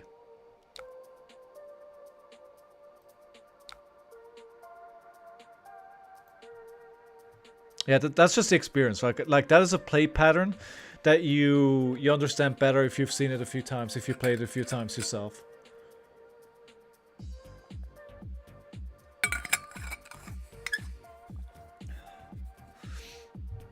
Gotta stay hydrated. The question now is, for them, do I have anything to push this higher? Because it's suspicious. They only play a 4 with nothing else. It looks like they think I have nothing else, and they're right.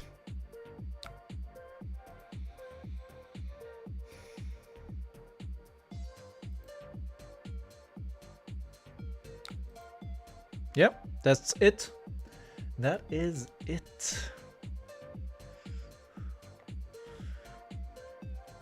Nothing more from me, my friends.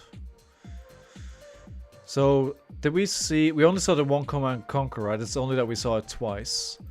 We saw one Codex played and one was pitched. Okay. You gotta assume there is a... You gotta assume there is a... something to...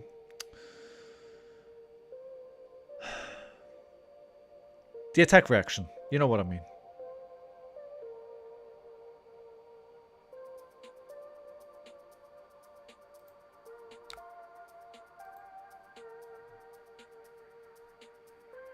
There's gotta be something on top of that. Same deliberation that I had. Do I want to keep this? Sure.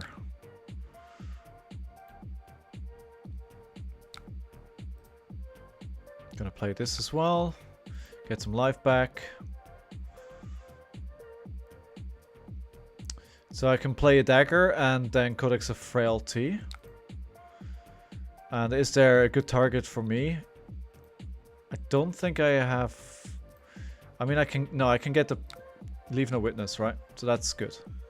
So which is better here? Nerve Scalpel. Either could be good. It depends on what they have in their hands.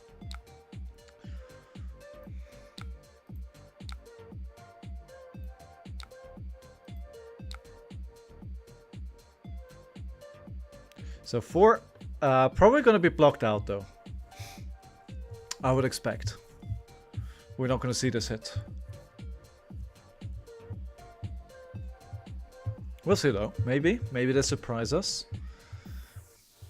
But their hand would be really compelling to let this hit.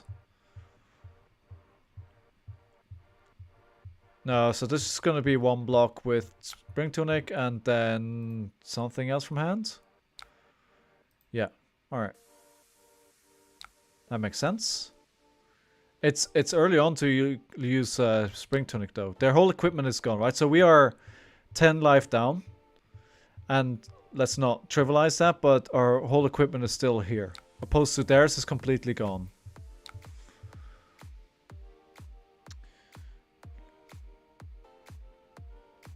What do I do here? I think I'm gonna...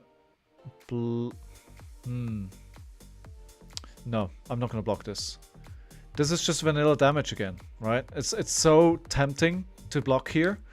But there's gonna be a follow-up here. They're gonna do their thing afterwards. And that's where we need to block.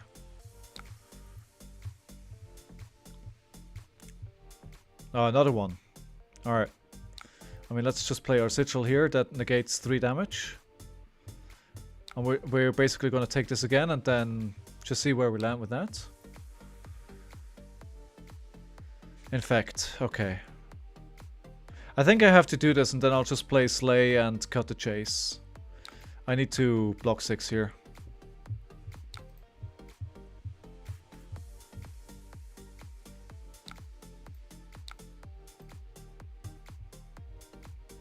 The breakpoints will start coming in handy now. Surgical Extraction, yes, let's sync that. It's definitely one of the better cards. So there's going to be 4, and we're going to put 3 on top of that. It's going to be 7. No. But if they have a reaction, nothing is going to happen. Sync. Yes, why not? It's not the best card, so if we can get this to hit. Rebel gone, I think that's pretty good. I think that's a pretty good outcome. 3. Backstab. For 6. Defense reactions can't be played.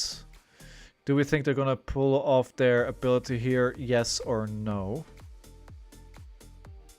I think we do block 6 here. Oh, this is going to... does this apply to the card that they exchange out? So could it potentially go up? I don't know. Right, we are going to play a Command and Conquer. I was thinking first maybe do E-Strike for 5, draw a card, put a card in Arsenal. That could have been pretty good as well, but just like with them having an Arsenal and sending a Command and Conquer is always pretty decent. And you get to thinking as, you know, when you're facing that.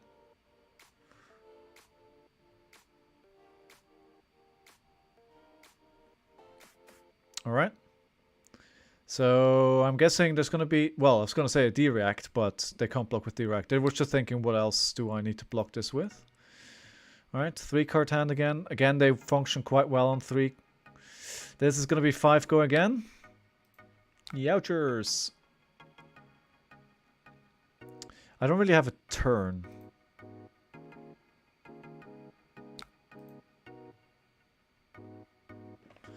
I don't really have anything because I have no attacks. The Warmongers is really not good, so I think this is just going to be Dagger Arsenal. I think that's all I can... So I should have blocked here. Oh no, because I'm getting a card back, of course. So what is good?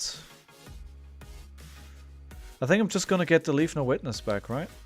They probably... I was going to say they put a Art of War into Arsenal, but they can't play because they have no resources left.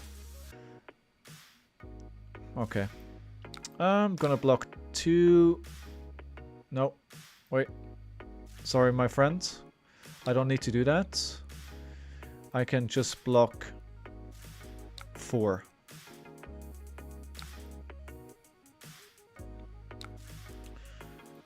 And then I'm going to think Shred, yes, for 3. And then I'm going to play my own Shred. I mean, they're going to overblock here, right? If they block 6, I just let it go. If they go to reaction step, I think I risk it.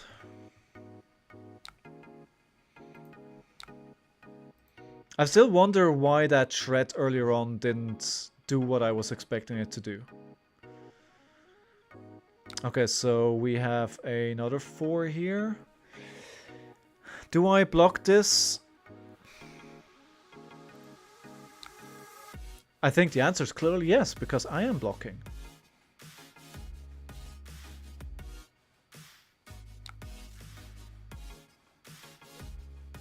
Shred, of course, yeah. This is going to be 1. Okay.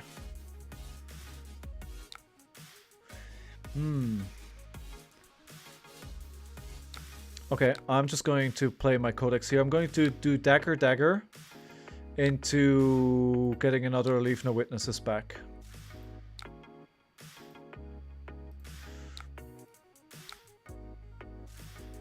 Just keep doing the same cycle. We're just getting those Leave No Witnesses back.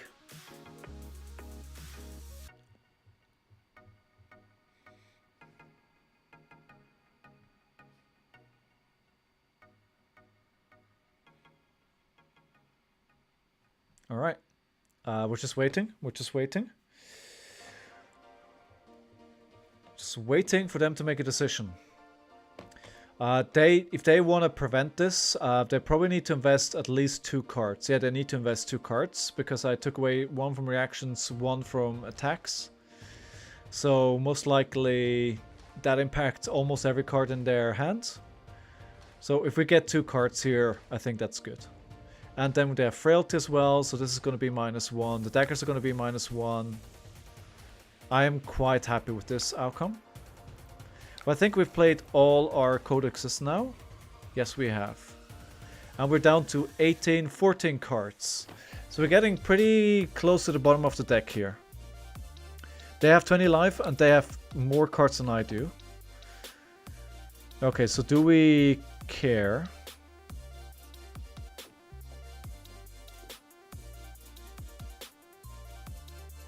No, I don't. I think we do. We block for 2 and then we can do Defuract if necessary. And then our turn we just play the Leave No Witnesses with the Razor Reflex. Okay, so it is necessary.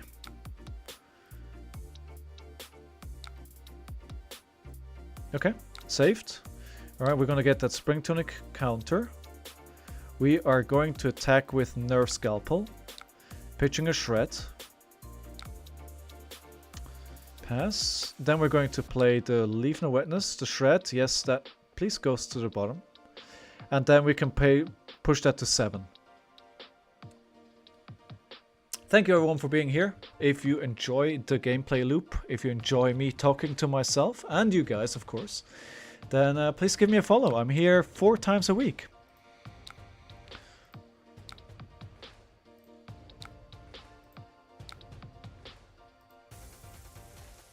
I may have overcommitted here. No, it was fine. It's fine. I was like, using all of that when I'm not sure if they have a defense reaction might have been too much, but it worked out alright. Okay, 3 infect. I play Plunder the Poor with a couple of daggers. Just 3 here. And we see if they do something else. If they exchange it, I have to Fate Foresee. If they fold their hand here, I think we just do Plunder the Poor with one of the daggers, and we Arsenal Fate Foreseen for next turn. That makes sense. Makes sense? Makes sense? Makes sense.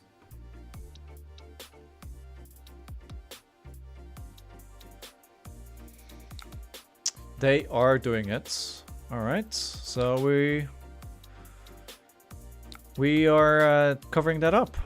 Alright, there we go. And it's good that I did it when I did it, because if I would have done it otherwise, later on, yeah, that would have not triggered. So, what do we think they have? I think reaction is probably always better. Okay, so they're not going to do anything here. And then I'm going to plunder the poor. Isolate. Yes, do want to sink that. That is a pretty important card for their deck.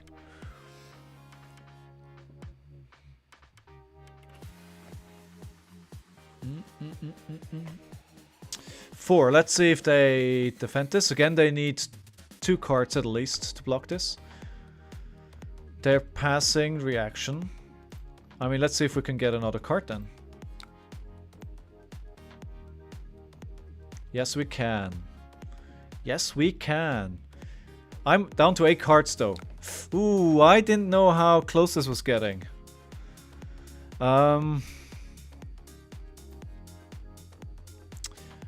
I am going to risk it.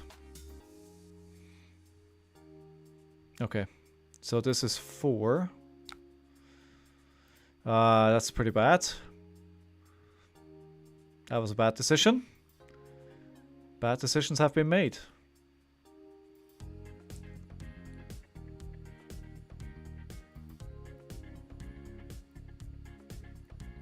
But I think they're just gonna fatigue me out. Anyway, I'm running very, very low on deck. So, yeah. Yeah, interesting decision there. Yes, I'm gonna equip that again. I have all the silver. We're going to attack with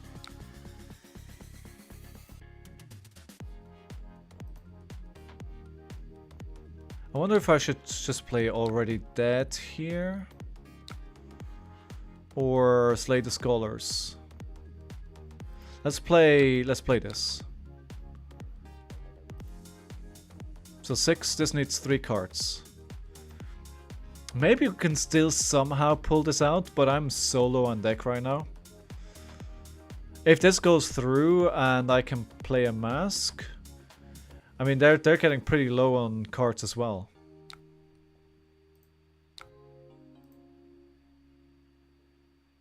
Oh, did I use the wrong? Oh, I used the wrong dagger, didn't I? I should have used Nerve Scalpel. Ah, mistakes. Mistakes. Yeah, I have 2 more hands. And then we are out of cards. I should have played more cards. I should have played all the cards.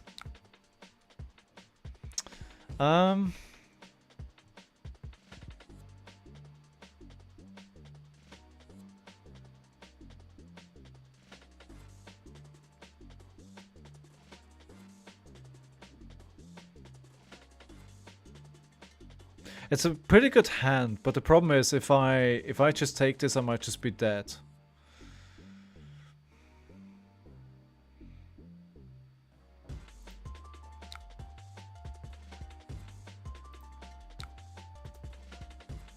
Let's just cover up this damage for now. Yeah, okay, yeah. So this is gonna hit for 4. If they have another shred... Oh... No, but they have go again. That's a really good moment to have Codex. That's a really good moment for Codex. I should have taken a 0 cost. What am I doing? Yeah, that was bad. That was bad. I mean, realistically, I'm not gonna win here. Like, things had to be very magically go my way to turn this around, I think.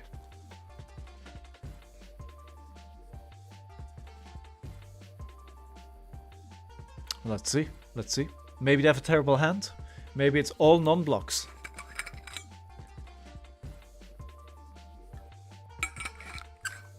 That was that 3rd Codex that I saw them pitch pretty early on in the game, right? Reinforce the line. That's the one I sent to the bottom. Yeah, I don't think there's a world where I can win this.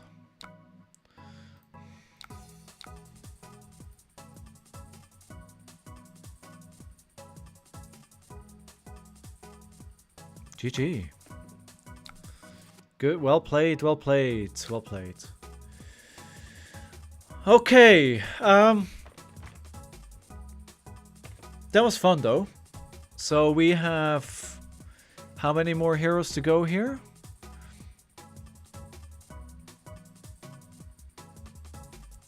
So how many play? So we've played 7. So in reality 6. All right, cool. So before we do anything else, I'm just gonna want to play like a Fable. So that was so. All right, let's play this again. Let's see how far I can go here.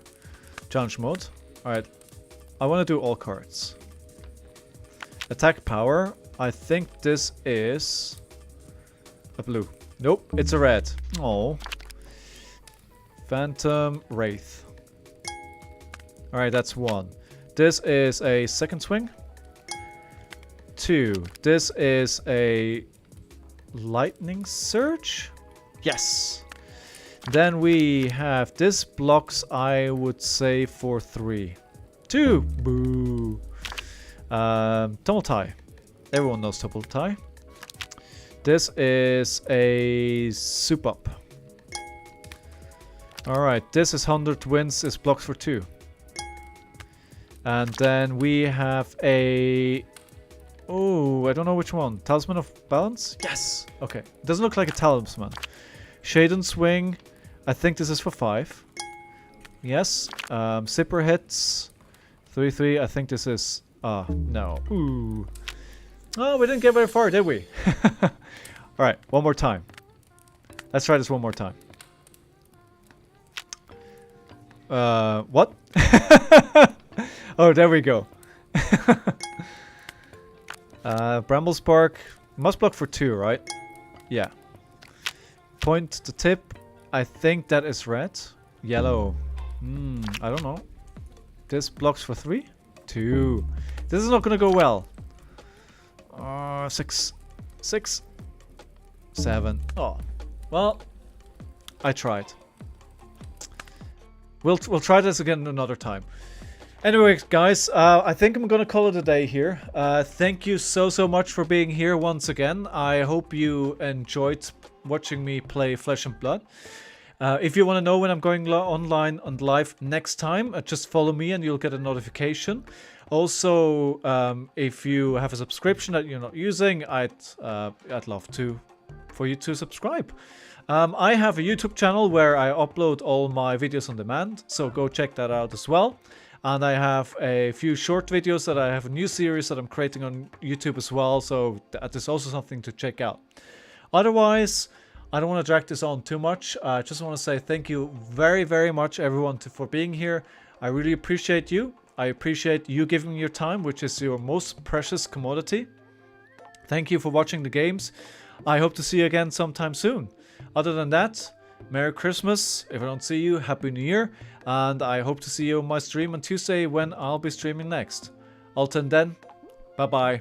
Thanks again.